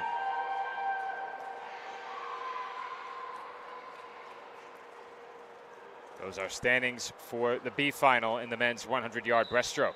And it was Johnny Mins of Gordon College improving on his seed tie total by just about a full second. Same as John Spencer. There was about a second dividing them during the seed totals. And here it was John Spencer was able to make up a little ground, but Johnny Mins of Gordon College once again the winner of the men's 100-yard breaststroke B final, and the A finalists are walking around, getting ready to enter the pool. Thoughts on the song choice? Not my first choice. Not really the one I would go to first. It's all about the swimmers. That's right. It's Right. not about the song choice. Not about the song choice. And again, they got to cut that off hard about 7 or 8 seconds, or else we're entering territory where. That's it's not right. gonna be That's too right. pretty for us. That's a lot of work for the editor. Wait, that's me. Let me ask you a question. Are you paid well enough? No comment. All right. So let's. I let's- get paid in enjoyment of what I do. Yes. Let's introduce the swimmers here for the men's 100-yard breaststroke A final. In lane 1, we have Jordan Lynn of Brew College. In lane 2, we have Lucas Vasquez of Brew College. In lane 3, we have James Brano of Gordon College. In lane 4, we have Rowan Hayes of SUNY Maritime. In lane 5, we have Daniil Vasilkov of Brew College. In lane 6, we have Tommy Booth of Roberts Wesleyan University.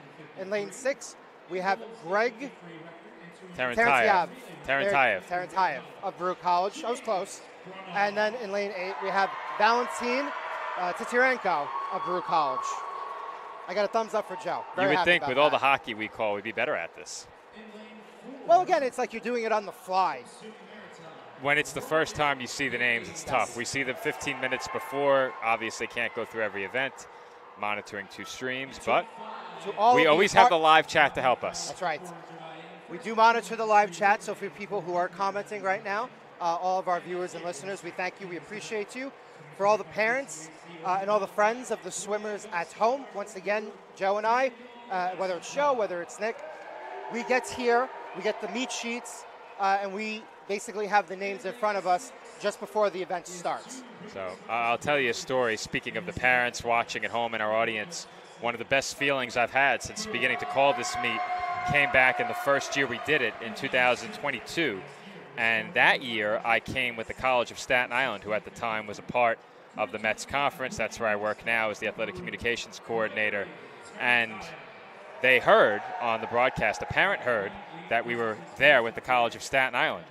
They took the time to email the college president to thank him for sending us to the meet, Nick and I, naming us by name. And That's nice. the president probably had no idea who we were. He probably read that email and said, I sent who? Well, to be fair, all the presidents and the leaders of these major colleges and university, they're very busy with their time, so they It's can't not take- a knock on the president. No, It's absolutely not. They can't He was attend not to all involved faculty and in staff. that decision. Right. All right, we're underway. Men's 100-yard breaststroke A final. Seed times near the top, almost dead even. About a second apart. First 50 in the books, first to the touchpad by the slimmest of margins, Rowan Hayes. He set the pace by about 0.3 of a second. His lead, however, is growing out of lane 4. Daniil Vasilkov pushing him in lane 5. Hayes was first to the wall. Vasilkov on his heels, but the underwater from Hayes buys him a length, about a body length's advantage. He will take this one. It looks like Vasilkov will take second. Close race for third. Goes to Tommy Booth in lane 6. Fourth goes to James Branaugh. The rest of the field, 5 through 8, Vasquez, Tarantayev, Lynn, and Titarenko. Yeah, that last exertion off the wall by Rowan Hayes was really the difference here. Based on the seed time totals, there was less than 1 second difference between Hayes and Vasilkov for 1 and 2. Here, Hayes actually... He improved yeah, about a they second. They definitely improved, but in this case, it was Hayes able to kind of grow that edge and go over a full second here. So great job by Rowan Hayes of SUNY Maritime winning the men's 100-yard breaststroke A final. Our next event will have 3 heats for the women and 2 heats for the men. Women's 100-yard backstroke, 3 C finalists and then 8 B finalists and 8 A finalists. For the men, they will have 2 B finalists and then 8 A finalists. So based off of our seed times here, Joe, it seems like this is going to be preliminary 2-person race, but we'll see how that develops. In lane 3, we have Catherine Saccaglindo of John Jay College. In lane 4, we have Linda Kelly of Sarah Lawrence College. And in lane 5, we have Reina Yamamoto of John Jay College. Right now in lanes 4 and 5, going stroke for stroke, Kelly and Yamamoto. Yamamoto with a slight edge off the first turn. Her lead probably about half a body length, but it is growing ever so slightly.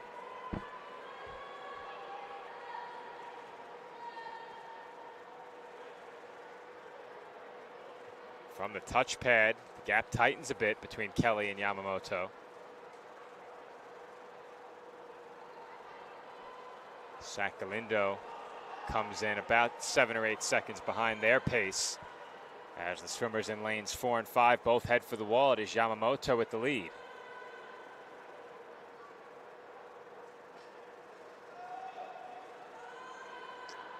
Her lead is growing, and it looks like she is poised to take this. Can Kelly make a late push? I'm not sure there's enough pool left. It is getting a bit close. Kelly may do it, Joe. It was really close. She did? She did. Wow, at the very last second. 8/100ths of a second. What a finish by Linda Kelly. I was going to say, we were definitely going to go ahead to the big board for that. I thought there was too much pool left, and then the final 10 to 12 yards, she really began to push it. Based on the eye test alone, and again, this is just us providing some basic analysis here. It seemed like Yamamoto really tried to use her length to her advantage, right? And it seemed like she just let up just a slight bit. And it was Linda Kelly of Sarah Lawrence College who was able to make up the difference. And again, 8/100ths of a second between the top two swimmers in this race. And based on the seat time total, Joe was 14ths hundredths of a second there. So it was real close. Very close. Real close. So now we have the women's 100-yard backstroke B final. So we have a full pool here. In lane 1, we have Sonia Armitage of Sarah Lawrence College. In lane 2, we have Jordan Vanderhoof of Roberts Wesleyan University. In lane 3, we have Victoria Hapsis of John Jay College. In lane 4, we have Yara Shaikh of Brooklyn College. In lane 5, we have Josie Lar of Sarah Lawrence. Did I get that right? Sarah Lawrence. Sarah Lawrence, I did. Sometimes you get tongue-tied, you know. Anastasia Lishik of Hunter College is in lane 6. Grace Driver of John Jay College is in lane 7. And Brielle Renz? Yeah. Of Hunter College is in lane 8. All right. All 8 swimmers headed back toward the touchpad here. First 50 in the books. Lauer and Shaikh, first 2 to make their touch as they head back toward the wall.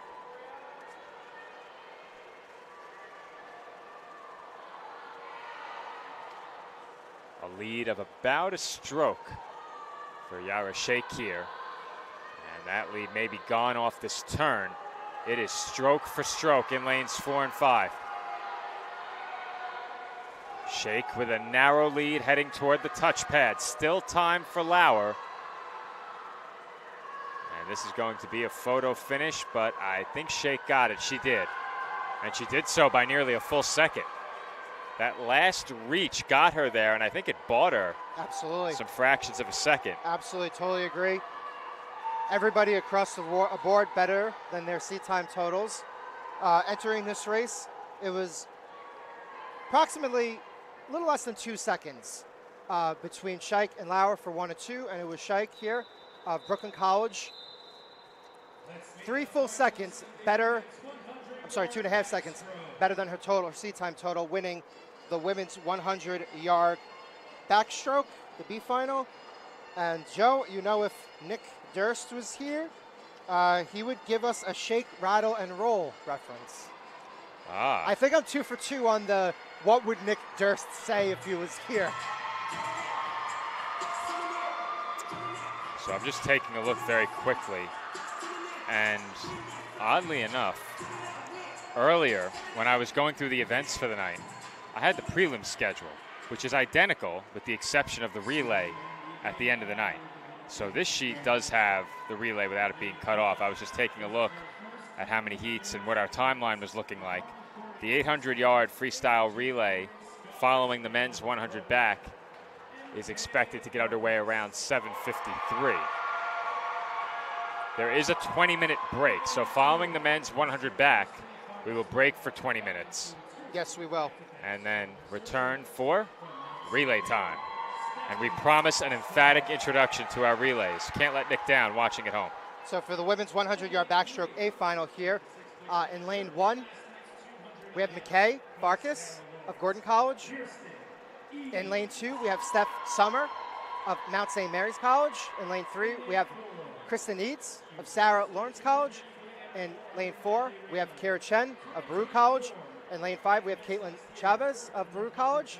In lane 6, we have Ella Hernan of Sarah Lawrence College. In lane 7, we have Tusia Dobrzinski, right, of Baruch College. Dobrzinski. Dobrzinski, that's what I said. And in lane 8, we have Paige Kern of Roberts Wesleyan University. And Joe, based on our seat time here, it is Kara Chen, once again, the swimmer to watch. 1 minute, 2 seconds, and 200ths. And then we have Caitlin Chavez, 1 minute 4 and 7. And then Kristen Eads, 1 minute 4 and 9/10. A final women's 100-yard backstroke, the third of 3 heats, coming up in just a few moments. Final swimmer, Paige Kern, about to be introduced over public address. And Joe, we said it earlier in the night, but when Baruch and Roberts Wesleyan have multiple swimmers in those middle lanes, that is a prime opportunity for them to capitalize and earn those first place points, second place points when they can get it. Big opportunity here for the Bearcats to do just that. You already touched on the seed times, but the top 4, you could even make the case the top 5, very close in terms of seed times, all between 102 and 108.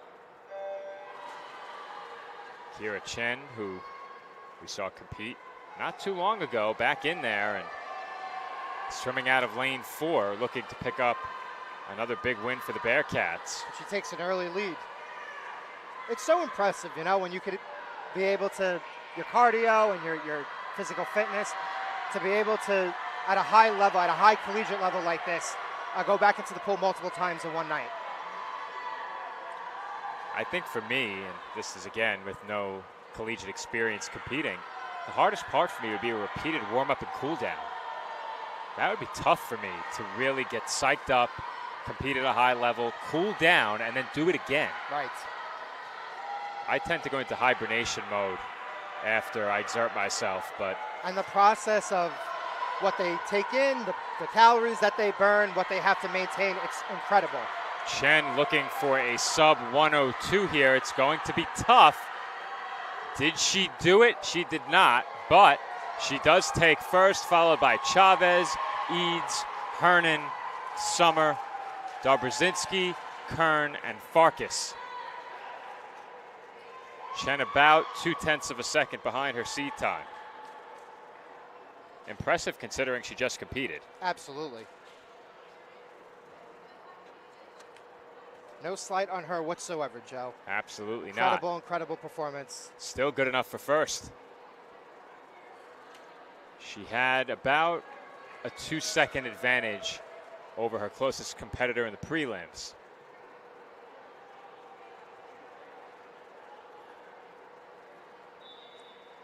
So as I mentioned before, in the men's 100 back, the B final will have just 2 swimmers. The A final 8.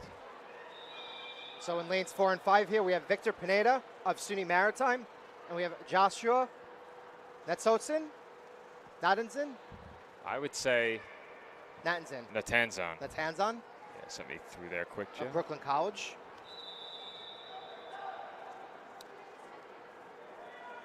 So each of our 2 swimmers are in lanes 4 and 5. And away they go. Well, Joe, this is the situation I mentioned before. All eyes on you. Now, I don't think that would apply as much here, as these 2 swimmers were separated by about 21 seconds in the prelims. But for me, being in that pool on my own with maybe one other person, as is the case here, just be awkward. I don't know. All eyes on you. And all eyes on you. if anyone's acclimated, it's the divers. Yeah, absolutely. Definitely a motivation factor, right? That primal instinct where it's you and your opponent. Primal instinct. Whether it's you and I going against each other Will I for be the something predator in or the prey? particular, right? Whether it's you and a bear. You see a lot of bears out here in New Jersey, not so much in New York. What? Deer? You see a little you more see a lot of us bears and out I'll tell here? you something. I saw 4 deers on my Well, way in here today. Deers is not a word. Right. It's As Pineda clocks in at 1:05:06. That's a bit ahead of his seed time. yes. Now, I need to go back to what you just said. No idea. There are bears? No.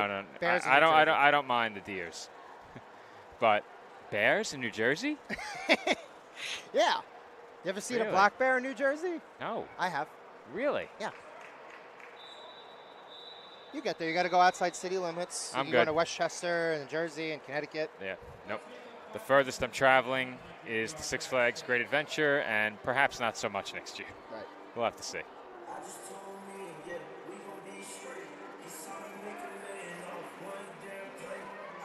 Here come the A finalists in the men's 100-yard backstroke. Let's meet them. In lane 1, we have Jaden Parshall of Roberts Wesleyan University. In lane 2, we have Samuel Lau of Baruch College. Lane 3, Ethan Springle. What do we have in lane 3? Ethan Springle. Ethan Yes. Springle of Roberts Wesleyan University. In lane 4, we have Yusef Alkali of Baruch College. In lane 5, we have Ethan Abramov of Baruch College. In lane 6, we have Avery Fedor of Roberts Wesleyan University. In lane 7, we have Floyd Diaz of Baruch College. And in lane 8, we have Zach Barneson of Gordon College. All right, while we have some extra time, let's take a look at those seed times, Joe. What do we see there? So entering this race, Alkali, right, you said? I would say Al-Cooley. Al-Cooley. It was Al-Cooley of Baruch College with a time of 54 seconds and 29 hundredths. Just behind him is his teammate, Ethan Abramov of Baruch. Just over 4/10 off of his total. So they will be the 2 swimmers that we will watch in this race, both in lanes 4 and 5 respectively. And then we have Ethan Springle, as you mentioned, in lane 3, and Avery Fedor in lane 6, who are just under 2 seconds off of that total. So again, Joe, it's something that can be made up here as we prepare here for the men's 100-yard backstroke A final. All right, A final men's 100 back. This will be followed by a 20-minute break. During that time, Joe and I will mute our microphones and come back with relay time. 800-yard free relay closes out the night here on day 2 of finals at the 2025 Met Swimming and Diving Championship. Swimmer introductions are complete. And the 8 competitors will take to the pool here, vying for the top spot in the men's 100-yard backstroke.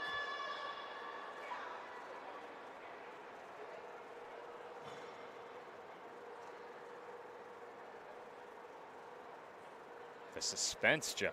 The suspense. That was a long pause ahead of the whistle. You can cut the tension in here with a knife. Well, you certainly tried. We're underway. Men's 100 back, A final. Really strong start by everybody across the board. Times to look for here about sub 54 if the top competitors in the field can improve on their performance in the prelims. First to the touchpad, Yusef Alkuli swimming out of lane 4. Strong turn for him there as well. He has a lead of about a body length. Closest competitor behind him is Springle in lane 3. Not far behind, Abramov in lane 5. Final turn here, big lead for Alkuli. He's running away with it. Close race between Springle and Abramov in lanes 3 and 5. It looks like Abramov has a slight edge, and he will indeed take second El Kuli 1, Abramov 2, Springle 3, Fedor 4, Lau 5, Diaz 6, Partial 7th, and Barneson 8th. Same 1 to 8 based on their seed times. And for El Kuli, 1 full exact second better than his seed time total. So once again, excellent job by the 2 top Baruch swimmers, and it was Youssef El Kuli coming away with the win in the men's 100-yard backstroke A final. He does, as you mentioned, Joe, come in a second ahead of his seed time, and he does achieve the sub 54 that we were looking out for. So with that final heat in the men's 100-yard backstroke, Joe and I will step off of headset and take a 20-minute break. When we come back, it's relay time. 800-yard free relay closes out the night.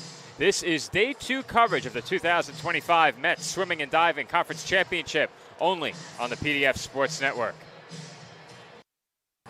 And we are back from the 2025 Metropolitan Conference Swimming and Diving Championship. And Joe, you know what time it is. It's relay time! Our final events of the night, the women's 800-yard free relay, followed by the men in our women's heat. 5 teams competing. Joe, let's meet them now. Yes. So in lane 2, we have the team from John Jay College. In lane 3, we have the team from Mount St. Mary's College. In lane 4, we have the team from Baruch College. In lane 5, we have the team from Gordon College. And in lane 6, we have the team from Roberts Wesleyan University. And Joe, I don't know if Nick has ever mentioned this. Gonna take a shot in the dark, he hasn't. But in here, Rutgers University, it is relay time, not t-shirt time. There's always a time for t-shirt time. Tonight is not that time. It's funny because when we were coming back from break, I was going to coach you up on how to properly do it, but I didn't want to sway you. I wanted to make sure you put your own flair on relay time. I was going to say, given your Italian background and your black t-shirt, that you should say it like t-shirt time. Right. It is incredible how many in our generation grew up watching Jersey Shore. You know what's really strong? Not only the normal friendship that we have, but when it comes to the chemistry and bond of the on-air stuff, not only am I a seamless fit, but you and your colleagues are a seamless fit with each other as well. I'd like to think so. We select our crew strategically. As we are underway in the 800-yard freestyle relay, just an A final, 5 teams competing in lanes 2 through 6. And through the first 50, the advantage right now belongs to Roberts Wesleyan University.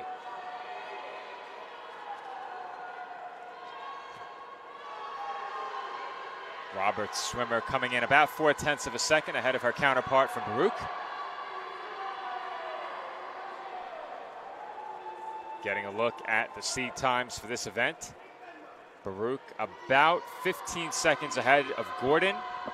Gordon then about 14 seconds ahead of Mount St. Mary.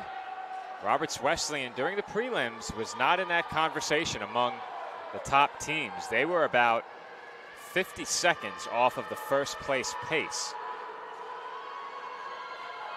Obviously plenty of time for that to change, and changing it might be as Baruch very quickly now closing in out of lane 4. Next up, Gordon in lane 5. But off that last turn, Roberts sees their lead grow a bit.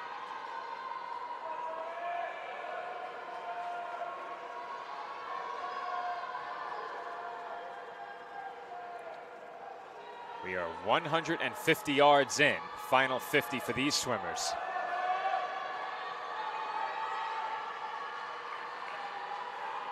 Strong start continues for Roberts Wesleyan. Off of the latest turn, the lead is only growing. Probably about a quarter of the length of the pool, maybe a third. Second swimmer set to enter for the Redhawks, and shortly after for the Bearcats. Obviously, those two teams entering the night were competing near the top of the standings. We will have updated standings for you tomorrow night. You can also check those out on the Meet landing page. Just Google Mets 2025 swimming. First result, and you'll have everything you need. Roberts still in the lead. Baruch behind them, followed by Gordon College. Currently a 3-team race out of lanes 4, 5, and 6. The Red Hawks still with a sizable lead.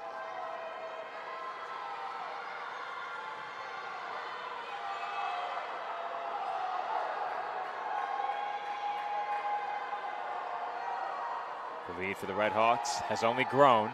We'll get a look at the splits coming up in just a few moments and see by how much that lead is growing. Well, in lane 3, we just had a split of 19 seconds. Something tells me that's not right. Ha. Well, it is Baruch, who is now second off the pace. Just under 6 seconds here, Joe. So, based on what we saw, our seed time totals, it was Baruch who had the best total. And believe it or not, it was not Robert Wesleyan. They had the third best time, if I'm seeing this correctly, yeah, at 9 minutes and 24 seconds. So as of right now, they are the team that's maintaining the pace, and so far they've been swimming a very good race. As I mentioned before, Roberts had the 4th best time. And currently they have a nice lead. And as you get later in the 800, obviously the lead becomes more impactful at this size, but even at this point, they have a nice lead, about half the length of the pool, maybe a bit less. And there's a contingent of people here backing Roberts Wesleyan University very strongly, Joe. Well, I know Roberts gets a good turnout for their meets, as I've covered some of those at the College of Staten Island. Dolphins, former members of the Mets Conference, are competing at the Northeast 10 Conference Championship this weekend. The Red Hawks were a part of our CSI invite earlier in the year. We got to see plenty of the Roberts faithful in attendance at the College of Staten Island. As we continue to monitor the race show, would you say it continues to be approximately about a half a pool length between Roberts Wesleyan and Baruch College here, as we're going to get the splits time shortly? It's more than that. Looking at where Baruch made the turn and where Roberts was, I think it's more than half the pool at this point. Now it is. Little ground has been increased.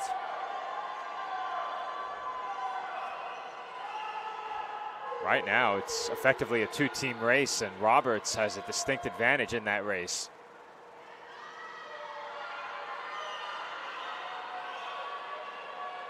Not much changing. In fact, I think the lead is still growing for Roberts. Absolutely. And once again, there's a contingent of people here right in the first row or two who are all on their feet, who are all cheering Roberts Wesleyan University on.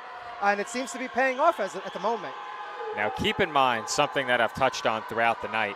There have been a lot of Bearcats involved in A finals throughout the evening, and I've mentioned some opportunities for them to pick up first and second place points. However, if you're the Red Hawks and you withheld some swimmers perhaps for this relay, that gives you the advantage here. That might be the case. And once again, we don't have the official names in front of us of the competitors who are in this race. So we're going just by feel, natural feel, affinity for what we're seeing in the live action. The final swimmer is into the pool for the Red Hawks. And that swimmer has already made her turn before the last Baruch swimmer enters. So I'm not sure there's any way that Baruch can make up the distance needed to take first in this. That would be an all-time finish. It seems like the lead is growing now beyond a full pool length. It's at about exactly a pool length. Those two swimmers in lanes 4 and 6 cross the midline of the pool at the exact same time.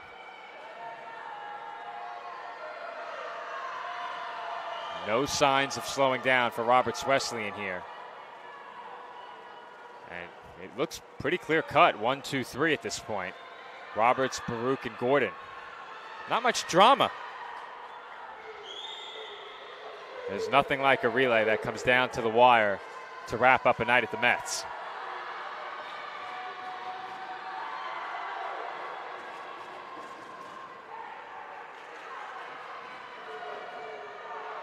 The lead for Roberts now has grown beyond half the length of the pool. fact, I think it's the full pool length plus at this point.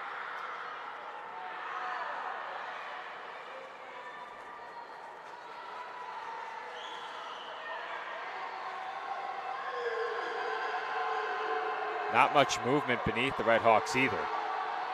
Get a look at those splits up there. Gordon posting a split ahead of Roberts in the last 50, but that's not going to be nearly enough for them. Baruch still posting splits behind the Roberts splits. And the Red Hawks are going to take this one.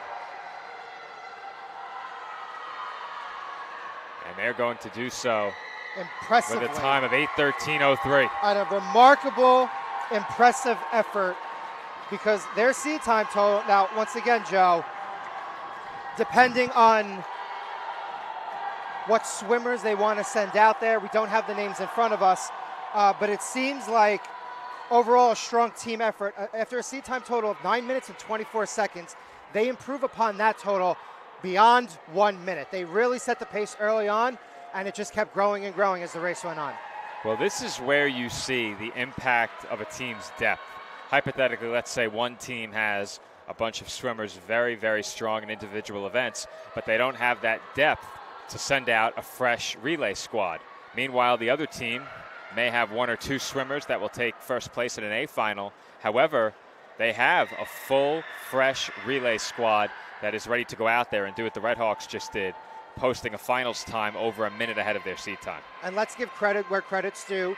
Baruch College, who finished in second, and Gordon College, who finished in third.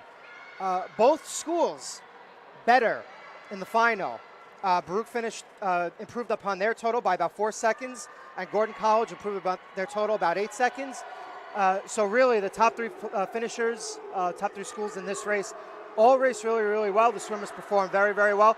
But once again, RWU, incredible, incredible effort, well beyond 1 minute from their previous time, Joe.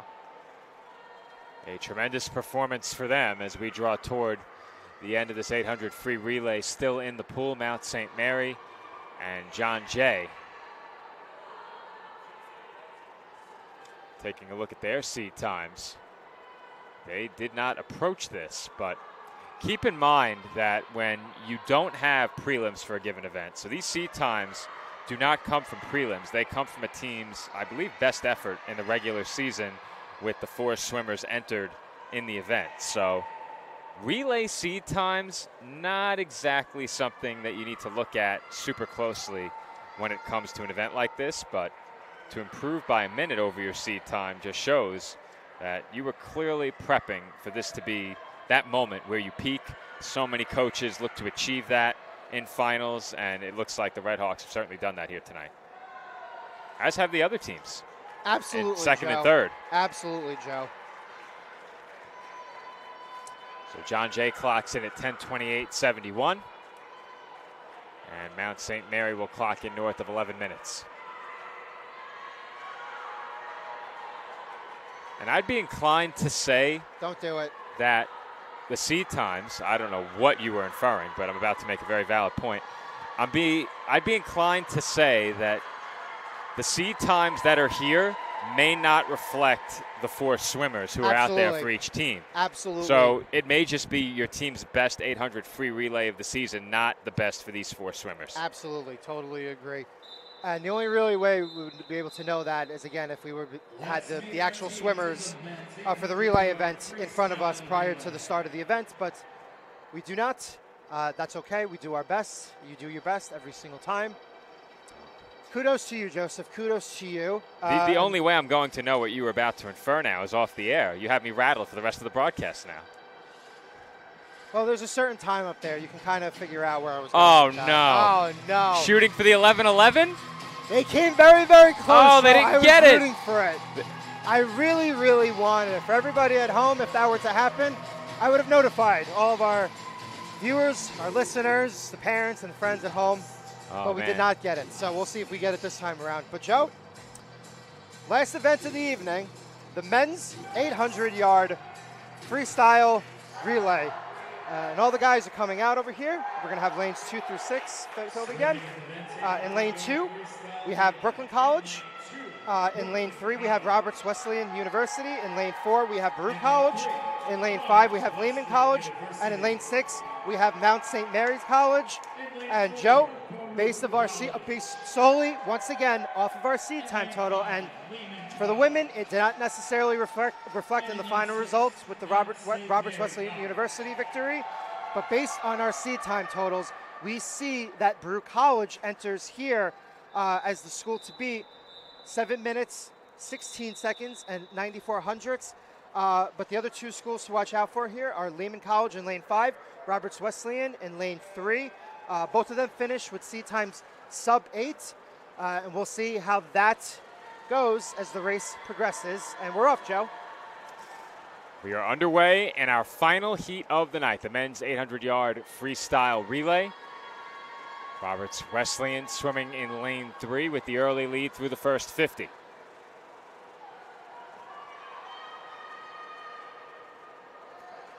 Following the first touch, the Redhawks lead extended to about a body length.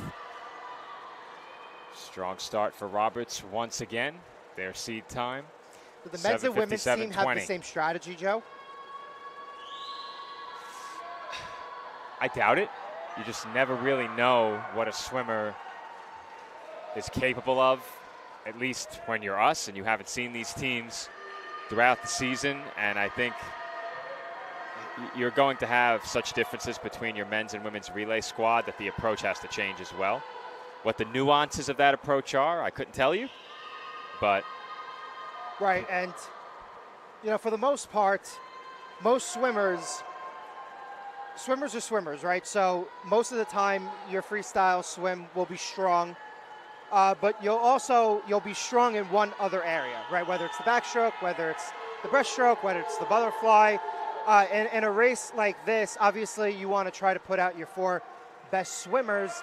And through the first, we'll say, third of this race, it's playing out a lot like how the women's race did. Roberts Wesleyan has a sizable lead that is now growing into just over half the length of the pool, Joe. Strong start for the Redhawks again. Roberts Wesleyan, the lone Division II program in the meet.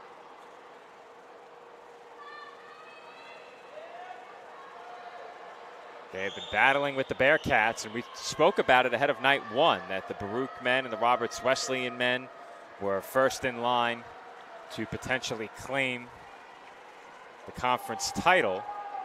They were the runners-up last year.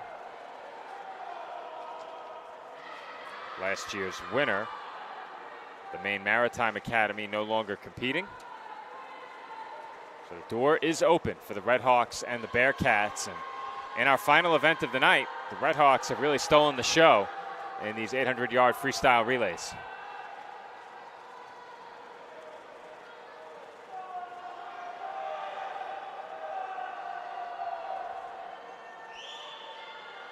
Redhawks not showing really any signs of slowing down, though Baruch and Lehman, as well as Mount St. Mary, did gain about a second on that last split. Yes, they did. It's going to take more than that, but there is still time. We are not even at the halfway point yet. Almost there, though. We're closing in. This wall touch. Final 50 for these swimmers.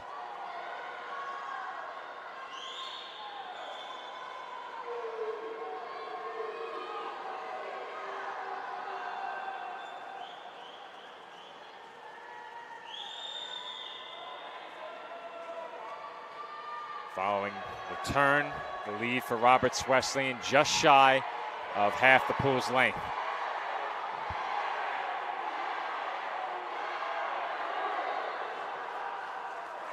And that contingent of people in front of us, Joe, supporting Roberts Wesleyan University, they're all wearing pink shirts. They have the breast cancer awareness ribbon on there, so we don't know specifically who the team and the supporters are out here to support in particular, but they are here.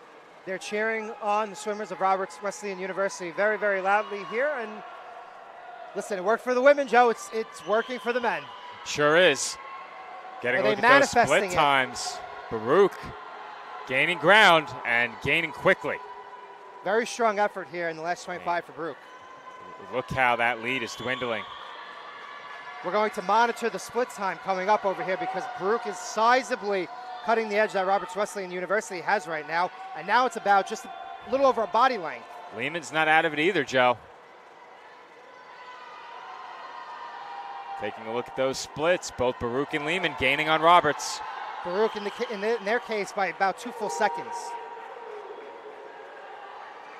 Can they erase the entire lead in this leg of the relay? We'll see. They're coming very, very close, Joe. Now it's about an arm's length, and it seems like in that last motion, Baruch has now taken the lead. Not sure if they have it yet. We'll see. Not yet.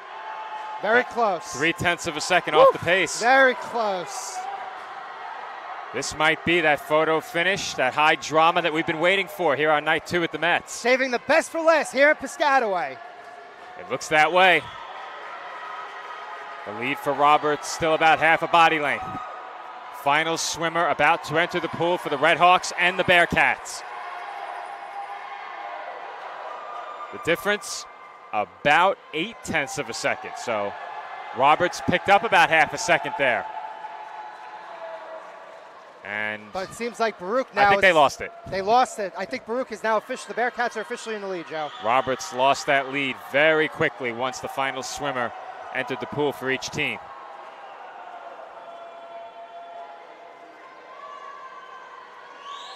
Baruch picked up about 1.5 seconds, a bit more. And the 1.6. Baruch total lead as of right now is just under a full second. And it's growing. And I think Baruch is poised to run away with this one, barring a late collapse. So much for high drama, Joe. So much for high drama. We got a little close there between the first 3 lanes there for about 10 or so seconds. But the Bearcats very clearly seems like they saved the best swimmer for last. So we'll see how that plays out here in the final 40 seconds or so. Well, they've picked up about 1.5 seconds with each 50, and they may pick up 1.5 seconds more here.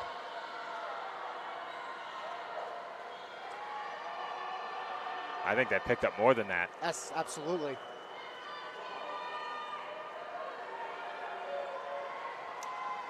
Just about the same. Yes. 1.6. 1.6 seconds. Either way, Baruch is going to take the A final in the men's 800-yard freestyle relay. After Roberts Wesleyan took the A final for the women. Officially, the winning time for the Bearcats clocks in at 7:10.78. An improvement of about 6 seconds. Excellent job by Roberts Wesleyan University, though. Their seed time was 7:57. They clocked here at second place at 7:16.56 officially. And in third, Joe, Lehman College at 7:21 and 58. But these improvements, you'd think their seed times have come from the first meet of the season. That's right. Just getting warm. But Roberts Wesleyan with massive improvements over their seed times in tonight's final relays. Still in the pool, Mount St. Mary and Brooklyn. Lehman has officially taken third, about 5 seconds off the pace of Roberts Wesleyan. So credit to Lehman as well. They closed a lot of that gap with the Redhawks during the final leg or two of this 800-yard free relay.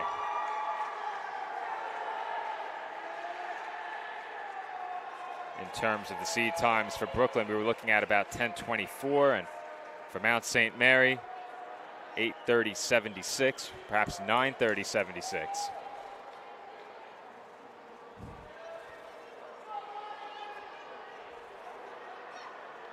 And that is an 8. That is an 8.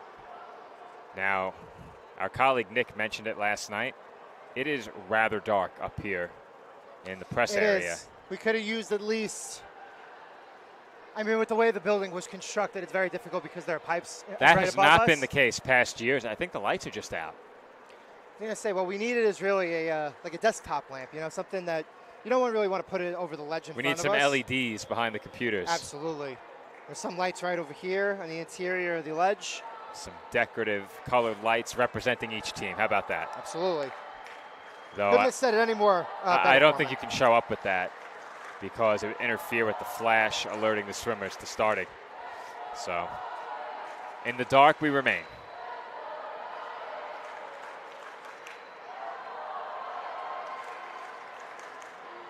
Brooklyn still in the pool to close out this 800 free relay. They officially will take 5th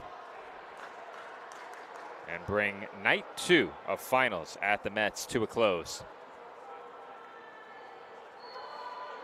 Looking ahead to tomorrow, we will be on the air a bit early. The senior walk takes place ahead of our meet tomorrow. We are going to look to stream the senior walk both on our diving stream and on our swimming stream. The audio might be a bit different, but we want to make sure everyone is able to take in the full senior walk. That will get us underway tomorrow at approximately 5:15. Then our event schedule to wrap up this year's Mets includes the 1650 freestyle. However, the slower heats will swim in the afternoon. Only the finals will take place during our broadcast tomorrow night. So we will broadcast those additional heats. They will not be a part of the finals.